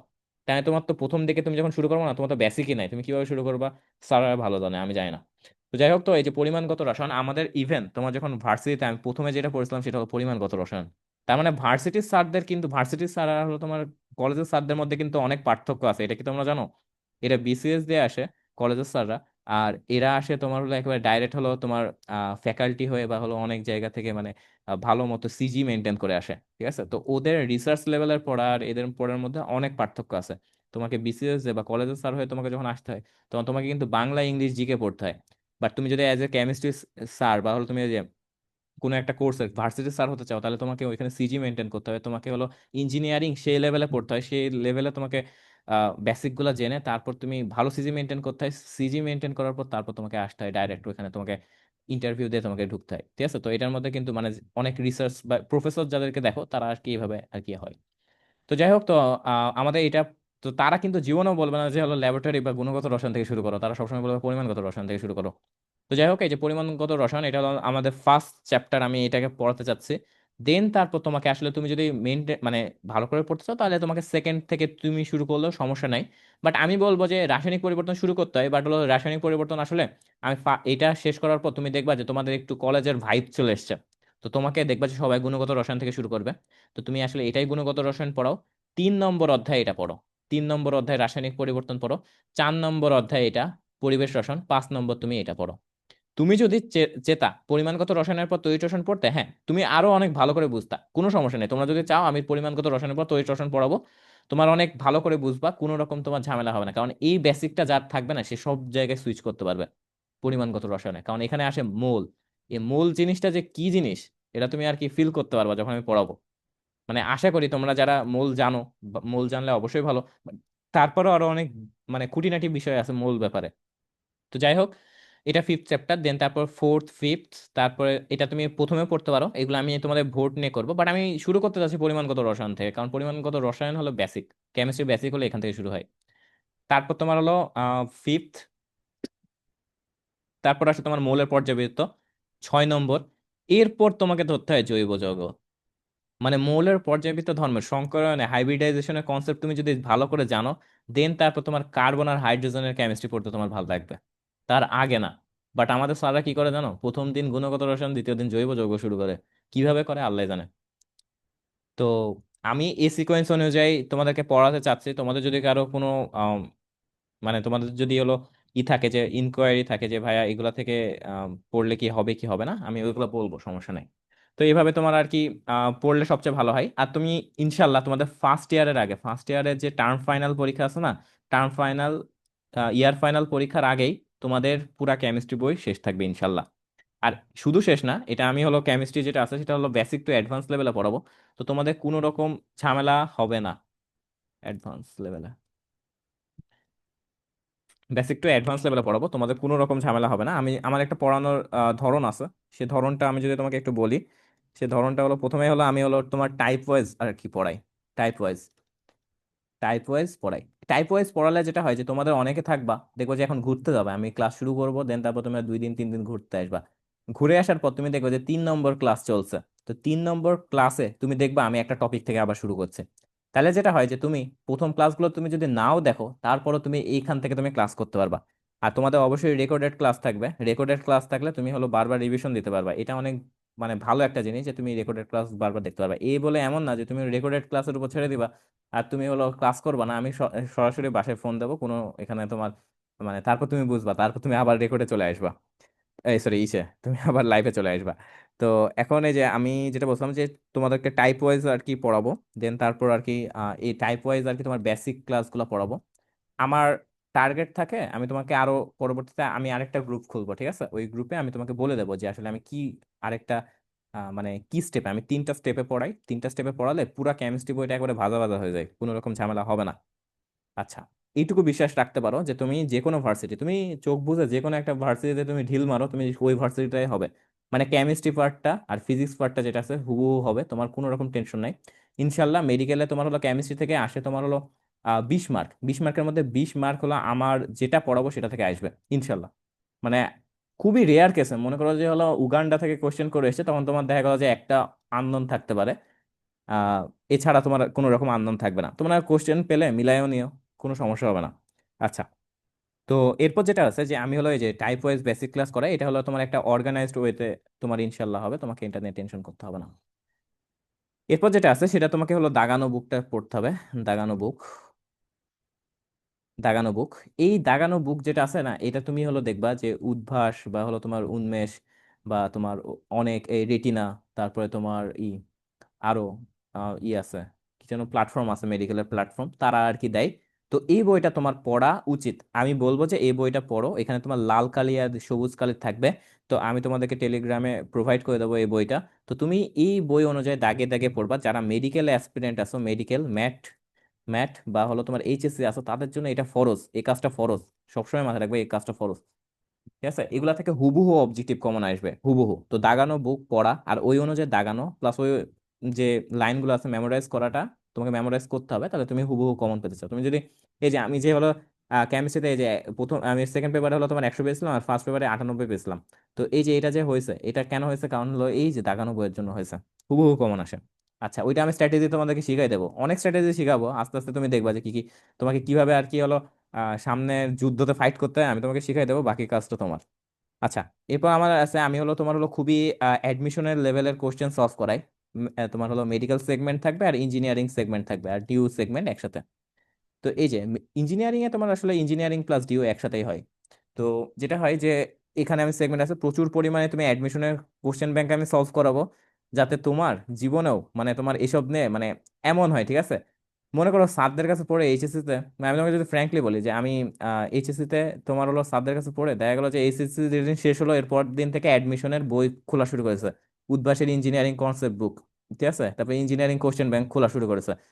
তুমি শিওর ধরে রাখো তারা জীবনেও চান্স পাবে না, জীবনেও চান্স পাবে না। এটা আমার নিজের পরীক্ষিত, আমি এত বছর ভার্সিটিতে আছি, আমি জানি যে এটা আসলে হয় না, এটা সম্ভব না। কারণ কি বলবো, কারণ দেখো যে তুমি 24 মাস পর তুমি অ্যাডমিশনের বই শুরু করছো, আর আমি 24 মাস আগ আগ থেকে তোমার অ্যাডমিশনের বই পড়ছি। তোমার কি মনে হয় যেদিন আসল ফাইট হবে সেদিনকে কে জিতবে, তুমি নাকি আমি? আমি 24 মাস আগে থেকে শুরু করেছি, তাহলে কি হবে ফাইটটা তুমি বুঝতে পারছো? আমি কোশ্চেন ব্যাংক আমার 3 4 5 বার আমার সলভ করা আছে, তুমি কেবল কোশ্চেন ব্যাংক ধরছো। তুমি কোশ্চেনের টাইপই জানো না, কোশ্চেন ব্যাংকের কোথায় কি আছে তুমি জানোই না, তুমি কিভাবে চান্স পাবা? চান্স পাবা না তুমি, সত্যি কথা রিয়েল লাইফে তুমি যদি দেখো যে চান্স পাবা না। তো এই যে এইচএসসি স্যাররা হলো মানে এইচএসসি মানে এইচএসসি সম্পূর্ণ হলো তোমার ওই যে 24 মাসে পড়াবে আর অ্যাডমিশন সে 4 মাস পড়তে হয়। বাট ইনশাল্লাহ আমাদের ক্ষেত্রে ওই তোমার একবার প্রথম থেকে শুরু করে দেবো, তোমাদের কাছে এগুলো খুবই ইউজড হয়ে যাবে আর তুমি মজা পাবা অ্যাডমিশনের কোশ্চেন সলভ করে, যে মানে নিজের ভিতর যে আনন্দ যে আমি একটা কোশ্চেন সলভ করেছি, এটার থেকে তোমার কনফিডেন্স অনেক বুস্ট আপ হয়। ঠিক আছে, তো মেডিকেল সেগমেন্ট বা ইঞ্জিনিয়ারিং সেগমেন্ট প্রচুর তোমার কোশ্চেন ব্যাংক বা রিটেন কোশ্চেন বা এমসিকিউ সলভ করবো, তারপর তুমি দেখবা যে তুমি কেমন পাচ্ছ, তোমার হলো কোন লেভেলের আর কি তোমার প্রিপারেশনটা হয়েছে। ঠিক আছে, রিটার্ন প্লাস এমসিকিউ, মানে তোমরা নিজেই ভাবো, তোমরা যদি প্রথম থেকে তোমাদের এই যে আমি যদি বললাম না যে 15 দিনে তুমি বইটা শেষ করতে পারতা, তুমি যদি প্রথম দিন থেকে এরকম করে যদি পড়তা, তোমাকে এসএসসি নিয়ে ভাবতে হতো? এসএসসির আগে পড়তে হতো কিছু? পড়তে তো হতো না, তাই না? তুমি ইজিলি হলো কম্পিটিশনে জিতে যেতা, ওই জিনিসটাই হয়। ঠিক আছে, আচ্ছা, এরপর আমি যেটা করবো যে সিকিউ সলভ করবো, প্রচুর পরিমাণে সিকিউ সলভ করবো। সিকিউ সলভ আমাদের খুবই ইম্পর্টেন্ট এইচএসসির কোশ্চেন ধরার জন্য, এইচএসসি প্লাস কলেজের জন্য, যে তোমাদের যে সামনে যে কলেজ আছে না, তোমাদের তো প্রচুর কঠিন কঠিন কোশ্চেন দেবে, তাই না? Notre Dame, DRMC, Adamjee, Dhaka college খুবই কঠিন কোশ্চেন করবে।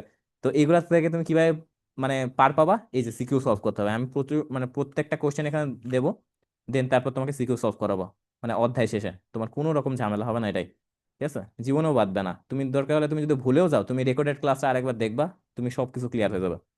আচ্ছা, এরপর তোমার যেটা ওয়ান শট ক্লাস নেবো, লাস্টে আমি ওয়ান শট ক্লাস নেবো, যাতে তুমি হলো তোমার যখন হলো ক্যালিবার অনেক বেশি হয়ে গেছে, যে আমি হলো 10টা ক্লাস আমি একদিনে করতে পারি, তখন আমি ওয়ান শট ক্লাস নিয়ে ওইটা হলো শেষ করবো। ঠিক আছে, ওয়ান শট প্লাস হলো টেস্ট পেপারে যে অনেক সুন্দর সুন্দর সিকিউ গুলো আছে ওইগুলো সলভ করবো।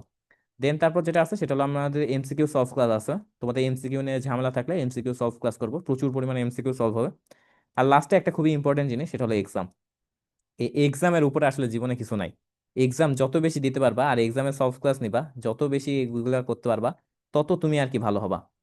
বাট এক্সাম দেওয়ার জন্য তোমাদের অনেক ভালো মেন্টালিটি থাকতে হবে। তোমাদের যেটা হয় যে তোমরা একদিন যদি আমি বলি যে এই দিন এক্সাম নেবো, তোমরা ওই দিনের আগে হলো মানে তোমরা হলো ই করো যে হলো ভাইয়া এক্সাম দেবো না, এক্সামের পর মানে আরেকদিন টাইম দেন, আরেকদিন টাইম দেন। ঠিক আছে, এরকম যাতে করবা না। এক্সাম যত বেশি করতে পারবা একটা মানুষের, ঠিক আছে, তুমি হলো একটা অধ্যায় তুমি মনে করো ভেক্টর চ্যাপ্টারটা পড়ছো, ঠিক আছে, তুমি পড়ছো, তোমার পড়া আর হলো পরীক্ষায় লেখার মধ্যে কিন্তু হাজার পার্থক্য আছে। তোমরা নিজেরাই বুঝতে পেরেছো যে তুমি এইচএসসি পরীক্ষা যখন দিছো আর তুমি যখন বাসায় পড়ছো, দুইটার মধ্যে অনেক পার্থক্য আছে না? তো এই ভেক্টর জিনিসটা মনে করো যে আমি ভেক্টরটা তুমি পড়ানো শেষ, দেন তুমি যদি এক্সাম না দাও তুমি জীবনেও বুঝতে পারবে না তোমার ল্যাকিংস কোথায় আছে। এই যে ল্যাকিংস, যেখানে তুমি যখন ল্যাকিংসটা তুমি পেয়ে যাচ্ছ যে আমি এই জায়গাটা এই কনসেপ্টে আমার ঝামেলা আছে, ওই ল্যাকিংসটা তুমি যত সুন্দরভাবে সলভ করবা না, যত সুন্দরভাবে ওইটা সলভ করতে পারবা, তত ওই জিনিসটা অ্যাডমিশনে সবার আগে ওই গ্যাঞ্জামপূর্ণ জিনিসটা আসবে আর তুমি সবার আগে ওইটা দাগাতে পারবা। বুঝতে পারছো? তাহলে আমাদের যত এক্সাম আছে ল্যাকিংস থাকবে, ল্যাকিংস গুলা কি করবো, শুধরাবো। যত বেশি হলো তুমি এই তোমার যে মিস্টেক যেগুলো আছে এগুলো যত শুধরাবা, তত বেশি কি হবে, তত বেশি তুমি ওই কনসেপ্টটা অনেক তোমার মানে স্ট্রং হবে। ঠিক আছে? বা তুমি আমাকে জিজ্ঞাসা করতে পারো ভাইয়া যে এটা আমার বারবার ভুল হচ্ছে, এটা হচ্ছে, এটা হচ্ছে, আমি কি করব? তখন আমি আর কি বলবো যে এইগুলো তোমাকে করতে হবে, তাহলে তুমি পারবা। আশা করি যে আমার ক্লাসগুলো মতো ভালোভাবে যদি করো, 2-3 বার যদি একই ক্লাস রিভিশন দাও, তাহলে তোমার জীবনে হলো তোমার মানে বাদবে না। এখানে বাপ্পি আছে মনে হয়, বাপ্পি মনে হয় প্রায় 100 বার মনে হয় রিভিশন দেওয়া হয়ে গেছে ওর মনে হয় ক্লাসগুলা। তাই না বাপ্পি? ও তো অনেকবার রিভিশন দিছো তুমি। আসো নাকি ঘুমাচ্ছ? আচ্ছা, ওকে জিজ্ঞাসা করলে বুঝতে পারবা যে ও কতবার ক্লাস করেছে, কতবার একই ক্লাস করে করে করে মুখস্থ করেছে। ক্লাস একবার মুখস্থ করবো, আমি নিজে ক্লাস মুখস্থ করতাম। যে এইটুকু জানলে, আমি যতটুকু জানি তুমি যদি এতটুকু জানো না, তুমি আমি যেমন চান্স পেয়েছি না তুমিও চান্স পাবা, কোনো সমস্যা নেই। বাট এইগুলা তোমাকে মাথায় ঢুকাতে হবে ভালো করে, তোমাকে শান্ত মাথায় এগুলা দেখতে হবে, সবকিছু করতে হবে। কোনো কোশ্চেন থাকলে মানে তুমি তো এমন, আমি তোমাকে একটা কথা বলবো যে হলো আমি যখন এসএসসি লাইফ শেষ হয়েছে না, আমার এমনও আছে যে এইচএসসি তে এসে আমি এটা জানি না যে তোমার অষ্টক সম্প্রসারণ কি আর অষ্টক সংকোচন কি। আমাকে কোনো স্যার বলেনি। ঠিক আছে, আমাকে জাস্ট বলেছে এটা নিয়ম, যে হলো এটা এটা হবে, এটা হবে এরকম, এটা একটু বেড়ে গেলে অষ্টক সম্প্রসারণ। বাট এটা কেন হয়, কেন এই মৌলগুলা এরকম আচরণ করে, এটা আমাকে কেউ বলেনি। তো এগুলো আমি তোমাদেরকে বলবো যে এগুলো আসলে কেন, এটার বেসিকটা আসলে কোথা থেকে এসছে, এগুলো আসলে কাহিনী দিকগুলা কি এসছে, এগুলো সবকিছু জানতে পারবা। তো আমাদের যেটা বলছিলাম যে এক্সাম নেব, দেন তারপর যেটা করতে হবে আমাদের, আমি গাইডলাইন সেশন দেবো। তোমাদের যদি অনেক প্যারা লাগে যে তুমি হলো ভাইয়া আমি মানে এই যে 2 মাস পরই তোমাদের হলো মানে হয়ে যাবে যে ভাইয়া আমি কি করব কি করবো, এরকম একটা ভয় চলে আসবে। ঠিক আছে, যে কলেজে এখানে যাব নাকি এখানে যাব, বা হলো আমার পড়তে ইচ্ছা করছে না, আমার হলো লাগছে, আমার খুব ডিপ্রেশনে চলে যাচ্ছি, তো আমি ওখানে গাইডলাইন সেশন নেব। তোমাদের যত কোশ্চেন আছে মনে যত যা আছে সবকিছু এখানে বলতে পারবা। এই জিনিসটা করলে যেটা হবে যে তোমাদের আর কি মানে তোমরা পুরা এইচএসসি লাইফটা যেটা হবে, তোমাকে ডিপ্রেশনে ফেলা ট্রাই করবে, শয়তান অনেক ধোকা দেবে যে হলো না আমি এখানে যাবো ই করবো। অনেকের যেটা হবে যে রেজাল্ট অনেক ভালো হবে, তারা পরবর্তীতে মনে করবে যে হলো এরকম যে হলো আমি তো অনেক ভালো রেজাল্ট করেছি, তো আমার কোনো সমস্যা নেই, আমি এইচএসসি তেও মনে হয় এইভাবে পার পেয়ে যাবো। বাট এইচএসসি তে এত সোজা না। তুমি যেদিন অ্যাডমিশনের চান্স পাবা সেদিনই তুমি গর্ব করতে পারবো যে হ্যাঁ আমি ভালো পড়েছিলাম, ভালো পড়েছি, আমি পারবো সবকিছু। আমাদের ইঞ্জিনিয়ারিং এ কিন্তু এটাই লাগে যে হলো আমি পারবো। আমরা কিন্তু 4 মাসের সিলেবাস 2 রাতে পড়তে পারি। এই ক্যালিবারটা আমাদের কে শিখাইছে জানো? এই ক্যালিবারটা শিখাইছে এই যে অ্যাডমিশন সিজনটা, এইচএসসি লাইফ শিখাইছে যে 4 মান্থের সিলেবাস কিভাবে 2 রাতে পড়তে হয়। তো এগুলো আর কি তোমাকে শেখার জন্য তোমাকে এই পুরা 2 বছর তোমাকে রোলার কোস্টারে যাওয়া, ভালো মতো তোমাকে হলো করা হবে। তো এই জন্য তোমাকে অনেক ডিপ্রেশনে যাবা, অনেক কাহিনী হবে, অনেক এদিক ওদিক সবকিছু করবা, তারপরও যেটা হবে যে তোমাকে পড়াটা ঠিক রাখতে হবে। ঠিক আছে, এই পড়াটা ঠিক যদি না থাকে তাহলে তোমার কিচ্ছু হবে না। আমি অ্যাটলিস্ট বলবো যে অ্যাটলিস্ট তোমরা এখন মানে অ্যাটলিস্ট 3 থেকে 5 ঘন্টা পড়ো। 3 থেকে 5 ঘন্টা না পড়লে তোমার হবে না। 3 থেকে 5 ঘন্টা পড়ো। আর তোমাদের এমন স্ট্র্যাটেজি থাকবে যে স্ট্র্যাটেজিটা আমি যদি বলি, যে তোমার যেটা হবে যে তুমি আর কি আহ 7 দিন অথবা 15 দিন, মানে তুমি 7 দিন পড়ার পর বা 15 দিন পড়ার পর একটা রিভিশন প্ল্যান বানিও। যে আমি একটা এই যে যেগুলো আমি এই অধ্যায় মানে এই 7 দিনে পড়েছি ওগুলো রিভিশন দেবো। এটা খুবই ইম্পর্টেন্ট একটা কাজ, এটা আমি সবসময় করতাম। এইটার ফলে আমার হলো তুমি একটা যে কোনো মানুষের একটা পড়া, ঠিক আছে, 18 দিন পর ওই পড়াটা 18% মনে থাকে, 18%। তো তুমি প্রচুর ভুলবা, প্রচুর প্রচুর তোমাকে আবার এসে পড়তে হবে, আবার ভুলবা, আবার পড়বা, এরকম করে করতে করতে একটা টাইম আসবে যখন তোমাকে মানে স্যাচুরেটেড হয়ে যাবা। তুমি দেখো তো তুমি 9-এ অনেক পড়তা বাট তোমার মাথায় আসতো না এই জিনিসটা কেমন কেমন এরকম এরকম লাগতো, ঠিক আছে। 10-এ হঠাৎ করে এমন একটা টাইম আসেনি যে তুমি বুঝতে পেরেছো ও আচ্ছা এই জন্য এরকম হতো। এরকম হয়েছে কারো? হ্যাঁ, যে এই জন্য আমি আর কি এইটা পড়তাম, কারো হয়নি এরকম? জি ভাই হয়েছে। জি ভাইয়া। জি ভাইয়া হয়েছে তো এরকম।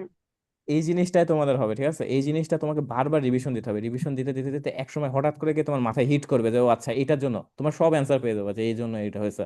তো বিশ্বাস রাখতে হবে। তোমার এইচএসসির মেন জিনিস কি জানো? এইচএসসির মেন জিনিস হলো যে ডিপ্রেশন টোটালি, ডিপ্রেশন যেটা আছে সেটা টোটালি তোমাকে বাদ দিতে হবে। আর যে তোমার হলো মেন্টালিটি যে স্ট্রং, ঠিক আছে, স্ট্রংনেস যেটা আছে সেই স্ট্রংনেসটা অনেক বেশি বাড়াতে হবে, অনেক অনেক বেশি।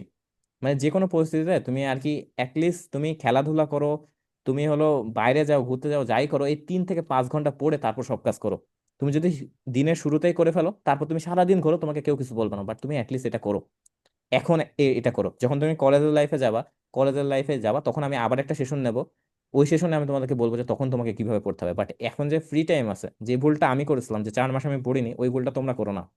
এটা তোমাদেরকে প্রচুর পিছাই দেবে। তুমি যখন যে কোনো দেখবা আমার সাথে মিলাই নেবা কথাবার্তা, যে আমি তো এত বছর এক্সপিরিয়েন্স প্লাস নিজের সাথে, আমিও তো স্টুডেন্ট তাই না, তোমাদের এখানে ক্লাস দেখতাম। আমিও তোমার বুটেক্সের ভাইয়ের কাছে ক্লাস করেছি, আমিও বুয়েটের ভাইয়ের কাছে ক্লাস করেছি, ঢাকা ইউনিভার্সিটি ক্লাস করেছি, রুয়েট চুয়েট সব ভাইয়ের কাছে যেগুলো আর কি আমার সময় ফেমাস ছিল সবার ক্লাস করেছি। তো আমিও তো একসময় হলো এগুলো তোমাদের এই স্ক্রিনে তাকিয়ে থাকতাম তাই না। তো সেম জিনিসটা আমি তোমাদেরকে বলছি যে হলো তুমি যখন হলো কলেজের লাইফে দেখবা তখন দেখবা যে 4 মাস আমরা পিছায় আছি। তো এটা তোমার মানে আমি 12 ঘন্টা 200% এফোর্ট দিয়ে শেষ করতে পেরেছিলাম, তোমরা কি পারবা?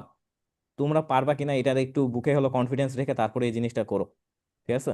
যে 3-5 ঘন্টা মানে আমি পেরেছি বলে তোমরাও যে পারবা এমন না। আমার থেকে অনেক ভালোও পারতে পারো, আমার থেকে অনেক কম পারতে পারো, বাট কি দরকার এত রিস্কে যাওয়ার? 3 থেকে 5 ঘন্টা পড়ো, এখন তো প্রচুর টাইম আছে। 3 থেকে 5 ঘন্টা পড়লে আর 10 মাস, সামনে থেকে 10 মাসে তোমার সিলেবাস শেষ হয়ে যাবে সবকিছু। কোনো টেনশনে নাই, মানে আমি সিরিয়াসলি বলছি, তুমি যে কোনো ভাইকে ভাইয়া, জিজ্ঞাসা করো। হ্যাঁ বলো। আমি বলছি কি কি বই লাগবে ওগুলো একটু লিখে দেওয়া যাবে। আচ্ছা, বুক লিস্টটা ভালো কথা জি বলছো। ভাই আসলে বইটা কি কি কিনবো, মনে করেন ফিজিক্সের কেমিস্ট্রির এগুলো আমি বইটা কি সব কি লিখে কিনবো? দিচ্ছি, সব লিখে আচ্ছা। দিচ্ছি।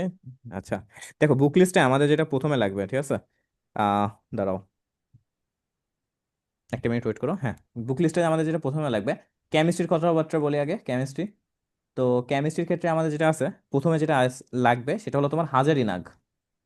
হাজারি নাগের বই থেকে তোমাদের সকল ভার্সিটিতে বা এইচএসসিতে বা মেডিকেলে সব কিছুতে এখান থেকে কোশ্চেন করবে। তো তোমরা একটা বই কিনলে যথেষ্ট, তোমাকে এত লিঙ্কন স্যারের বই, তারপরে তোমার গুহ স্যারের বই, এগুলা এত কেনার কোনো দরকার নেই। নটর ডেমে যারা আছে তারা সবাই গুহ স্যারের বই পড়ে, বাট আমি আসলে এটা প্রেফার করি না। তুমি আসলে আমার ক্লাস দেখলে তোমার বই পড়া লাগবে না, সত্যি কথা বলতে এটা, ঠিক আছে। তারপর তোমাকে দাগানো বই বা এইচএসসি এগুলো তোমাকে পড়তে হবে, এই জন্য তুমি একটা বই মাস্ট কিনবা, সেটা হলো হাজারি নাগ স্যারের বই, ঠিক আছে। এরপর আরেকটা জিনিস তোমাকে মাস্ট কিনতে হবে, সেটা হলো কেমিস্ট্রি প্লাস। তোমাকে একটা সহায়ক বই কিনতে হবে, এটা কেমিস্ট্রি প্লাস হলো তোমার অ্যাসপেক্ট সিরিজের। তো এই জিনিসটা তুমি কিনবা, এই জিনিসটা যে যত বেশি সলভ করতে পারবা, এই যদি কেউ যদি সম্পূর্ণটা সলভ করে তাহলে সে হুবহু সব জায়গায় কমন পাবে, ঠিক আছে। তো এই জিনিসটা করবা। আরেকটা আছে যে উদ্ভাসের কনসেপ্ট বুক, উদ্ভাসের কনসেপ্ট বুক, এটা অনেক সুন্দর করে লেখা আছে। তো এটা আর কি তুমি ভালো করে আর কি সংগ্রহ করতে পারো, ঠিক আছে। এটা, তো এটা আর কি টাইপ ভাবে দিয়ে আছে, তো টাইপ গুলো তুমি পড়লে অনেক কিছু তুমি বুঝবা, অনেক গুছানো ভাবে দিয়ে আছে। ইভেন অর্গানিক কেমিস্ট্রি আমি এখান থেকে পড়াটা বেশি প্রেফার করি বইয়ের পড়া থেকে, বইতে অনেক হিজিবিজি ভাবে দেওয়া আছে। আরেকটা জিনিস মাস্ট সেটা তোমার লাগবে, সেটা হলো Udvash engineering question bank. Engineering question bank এই জিনিসটা মাস্ট লাগবে, মাস্ট।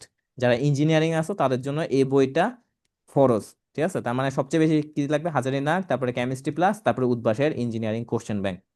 কেমিস্ট্রি প্লাসটা খুবই ইম্পর্টেন্ট, এটা পড়লে তুমি আর কি সব মেডিকেল যারা অ্যাসপিরেন্ট আছো বা ইঞ্জিনিয়ারিং, আমি আগেই বলেছি মেডিকেল ইঞ্জিনিয়ারিং সবকিছু কেমিস্ট্রি সেম।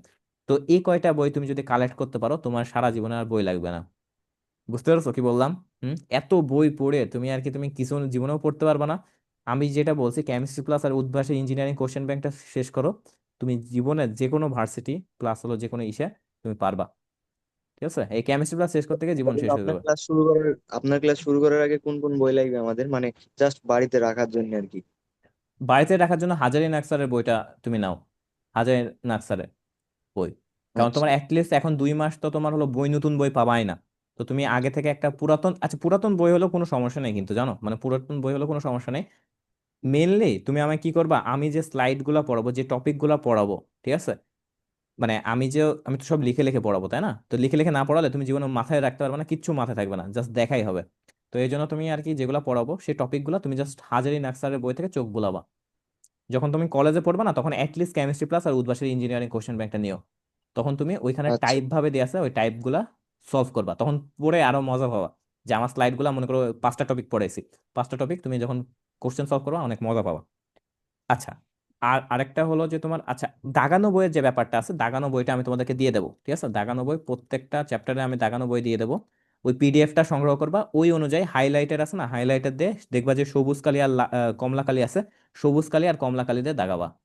আচ্ছা, এখন দেখো যে আমাদের কেমিস্ট্রি এটা ছিল, ফিজিক্সের জন্য কি বই কালেক্ট করবা?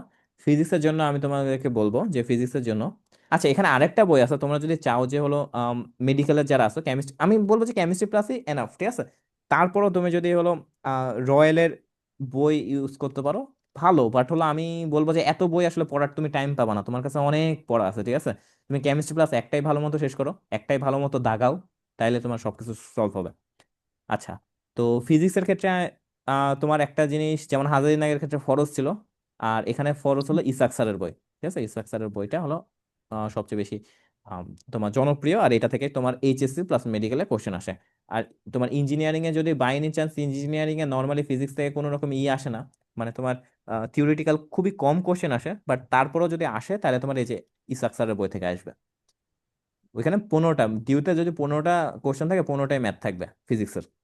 আচ্ছা, তারপর দেখো যে হলো আমাদের স্ট্রাকচারটা তো হলো, এরপর আমাদের যেটা ফিজিক্সের জন্য আরেকটা পড়তে হবে সেটা হলো উদ্ভাসের কনসেপ্ট বুকটা। এটা তোমার নিয়ে রাখাটা খুবই ভালো, এখানে তোমার অনেক টাইপ ভাবে দেওয়া আছে, তুমি পড়ে আর কি মজা পাবা, টাইপ ভিত্তিক ভাবে দেওয়া আছে, তো এই জন্য আর কি পড়ে মজা পাবা। আচ্ছা, আরেকটা আছে যেটা হলো যাদের হলো একবারে পুরো ইঞ্জিনিয়ারিং এ খুবই খুবই ভালো স্টুডেন্ট, ঠিক আছে, যে আমি হলো পড়বই, আমি চান্স পাবোই, তো তারা হলো জয়কলির বুয়েট ফিজিক্সটা নিতে পারো। জয়কলির বুয়েট ফিজিক্সটা নিতে পারো, বুয়েট ফিজিক্স। অথবা আরেকটা আছে বুলেট, বুলেট আছে, ফিজিক্স বুলেট, এই বইটাও নিতে পারো, যে কোনো একটা বই নিতে পারো, একটা সহায়ক বই, যেমন আমি কেমিস্ট্রি প্লাস বলেছি না অ্যাসপেক্টেড, তো তুমি জয়কলের বুয়েট ফিজিক্স নিতে পারো, বা বুলেট আছে, বুলেট ফিজিক্স, এটাও তুমি নিতে পারো, যে কোনো একটা বই নিলে হবে, দুইটাই সেম টাইপের। আচ্ছা, আরেকটা আছে, তুমি যদি দেখবা যে অনুশীলনের কোশ্চেন, তোমাকে ফিজিক্সের ক্ষেত্রে অনুশীলনের কোশ্চেন অনেক বেশি সলভ করা উচিত, ঠিক আছে, অনেক বেশি উচিত। ওইটার জন্য তোমাকে গাণিতিক পদার্থবিজ্ঞান এই জিনিসটা নেওয়া উচিত। এটা তুমি পরবর্তীতে যখন কলেজের মেন বই কিনবা, তখন তুমি গাণিতিক পদার্থবিজ্ঞান নিবা, তখন তুমি ধরে ধরে সব অনুশীলনের কোশ্চেন তোমাকে সলভ করতে হবে। আরেকটা জিনিস এখানেও ফরজ, সেটা হলো কি, ফরজটা হলো উদ্ভাসের ইঞ্জিনিয়ারিং কোশ্চেন ব্যাংক, এই জিনিসটা ফরজ, এই জিনিসটা ফরজ, ঠিক আছে? তাহলে কোনটা কোনটা ফরজ বললাম, ইসাক স্যারের বই রাখা ফরজ, কনসেপ্ট বুক রাখতে পারো, আর গাণিতিক পদার্থবিজ্ঞান, উদ্ভাসী ইঞ্জিনিয়ারিং কোশ্চেন ব্যাংক এগুলো রাখতে পারো, জয়কলিও রাখতে পারো, সবই রাখবা। এগুলো অ্যাটলিস্ট রাখা দরকার, ঠিক আছে? নাহলে তোমার আসলে মানে উল্টা পাল্টা বই কেনার থেকে আমি তোমাকে যে কয়টা বই কিনতে বলেছি না, এগুলো বইগুলো কিনবা। এখন আপাতত যে কোনো হাজারি স্যার অথবা ইসাক স্যারের বই হলো আর কি তুমি কিনবা। আর তোমার বাকিগুলা কেনার কোনো দরকার নেই, কারণ তুমি যদি এখন কেনো তাহলে যেটা হবে যে 1 বছর আগে আগে পাবা, তাই না? এমন হয়ে যাবে যে একটা এডিশনের আগের এডিশন পাবা, তো তোমার অত দরকার নেই, যখন কলেজে উঠবা তখনই তোমার ওই লেটেস্ট এডিশনটা কিনবা, তখনই আর কি তোমার সবচেয়ে ভালো হবে আমার মতে। আরেকটা আছে রয়্যাল গাইড, তুমি কিনতে পারো, রয়্যাল গাইডের বুকটা কিনতে পারো, এটার আবার এমসিকিউ, ফিজিক্সের ক্ষেত্রে আবার এটার এমসিকিউটা খুবই ভালো, ঠিক আছে? ফিজিক্সের ক্ষেত্রে এটার এমসিকিউটাও ভালো। আচ্ছা, তোমরা কি ম্যাথ বুক সাজেশন নিবা? Math book? হুম। দিয়ে দেন ভাই। আচ্ছা, ম্যাথে আমি যেটা বলবো যে অক্ষরপত্রটা তোমরা ইউজ করতে পারো, অক্ষরপত্র, অক্ষরপত্র, ঠিক আছে? কেন ইউজ করবো, ওখানে টাইপ ওয়াইজ আছে, তো টাইপ ওয়াইজ থাকলে তুমি আসলে বুঝতে পারবা যে ম্যাথে কোন ম্যাথটা আসলে আমার দরকার। আর এমন হয় অনেক সময় যে হলো তোমার মানে একই ম্যাথ আমরা বারবার করছি, মানে তো তুমি আর কি প্রত্যেক টাইপের যদি একটা একটা করে ম্যাথ করো, তাহলে তোমার পুরো তাড়াতাড়ি তোমার জিনিসটা শেষ হবে। আর যারা ইঞ্জিনিয়ারিং অ্যাসপিরেন্ট আছে তাদের জন্য কেতাবউদ্দিনের বইটা খুবই সুন্দর, কেতাবউদ্দিন বা হলো কি বলে, রূপন্তী ভাই রূপন্তিটা প্রকাশনী। ভালো হয়। হ্যাঁ, রূপন্তী প্রকাশনী, আমি নর্মালি কেতাবউদ্দিনটা পড়েছিলাম, আমার অনেক কিছু কমন এসেছিল। প্রকাশনী, এই দুইটাই তুমি যে কোনো একটা নিতে পারো, ইঞ্জিনিয়ারিং এর জন্য এটা খুবই ইম্পর্টেন্ট একটা জিনিস। আরেকটা আছে, আমি বলবো যে অ্যাজ এ ইঞ্জিনিয়ারিং স্টুডেন্ট আমি একটা বই তোমাদেরকে অবশ্যই রাখতে বলবো, সেটা হলো তোমার জয়কলির ম্যাথ বিচিত্রা, এটা তুমি রেখো, শিওর। এটা এর থেকে তোমার শিওর অবজেক্টিভ কমন পাবা, ঢাকা ইউনিভার্সিটি থেকে শুরু করে সবকিছুতে কমন পাবা। আর অথবা তুমি আরেকটা জিনিস নিতে পারবা, সেটা হলো অ্যাসপেক্ট ম্যাথটা নিতে পারবা। তো এখানে তোমার ক্যালকুলেটরের ট্রিক্স, মানে ম্যাথের ক্ষেত্রে সবচেয়ে বেশি ইউজ হয় ক্যালকুলেটরের ট্রিক্স। তুমি যত ভালো জানো তত তুমি ক্যালকুলেটরে সলভ করতে পারবা। ঠিক আছে? ইভেন আমি তোমার হলো আহ, তোমার ইসের কি বললাম, এইচএসসি তে ক্যালকুলেটরে মনে হয় হলো 15টা অবজেক্টিভ মেরেছিলাম, তাই তুমি বোঝো ক্যালকুলেটর থেকেই হয় সবকিছু। আরেকটা আছে কনসেপ্ট বুকটা হলো তোমার খুবই সুন্দর আছে, তোমার উদ্ভাসের, তো এটাও তুমি রাখতে পারো। তো উদ্ভাসের আর কি তোমার হলো কনসেপ্ট বুক গুলা আর ইঞ্জিনিয়ারিং কোশ্চেন ব্যাংক গুলা, এগুলো তুমি অবশ্যই রেখো। এগুলো তোমাদের কাজে লাগবে।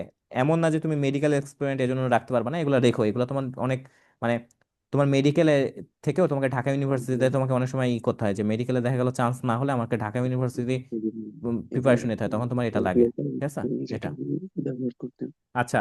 তো দেখো তো এইগুলা আর কি, দেখো এখানে তোমার একটা স্ক্রিনশট মেরে নিতে পারো, যে এখানে একটা স্ক্রিনশট মারো এটা। এগুলো আমি যেগুলো বলছি জি ভাই, সেগুলো তাহলে কিনতে পারো। তাহলে আপনার ক্লাস শুরু করার জন্য কোন কোন বইগুলো লাগবে আরেকবার হাইলাইট করে দিলে ভালো হতো। হ্যাঁ আচ্ছা। তো মেইনলি তুমি একটা হাজারি নাকসারের বই রাখো, এটা হলেই হবে। পুরাতন বই হোক, আগের বছরের বা এই বছরের, যেটা আছে এই বছরের বই হলো এই যে 24 শেষ ব্যাচ, ওদের কাছ থেকে নিতে পারো হাজারি নাকসারের বই। এইটা জিনিসটা রেখো। আর ইসাক স্যারের বইটা রেখো, বা এইটুকুই দুই পেপার এনাফ। নিতে হবে? 2 পেপার নিতে পারো, 2 পেপার নিলে ভালো। ঠিক আছে? বাট আমি আসলে যেমন তো কেমিস্ট্রি আমি পরিমাণ হলো কত করে তোমার দিতে হবে? পরিমাণগত রসায়ন থেকে শুরু করবো না, তো সেকেন্ড পেপারটা নিয়ে রাখা ভালো। তোমার যদি পুরাতন বই হয় কোনো সমস্যা নেই, বারবার বলছি কিন্তু পুরাতন বই হলে কোনো সমস্যা নাই। এটা এসএসসি না যে হলো তোমার ওই যে পুরা সিলেবাস চেঞ্জ হয়ে গেছিল, কর্মমুখী শিক্ষার মতো বই দিছিল, এরকম না।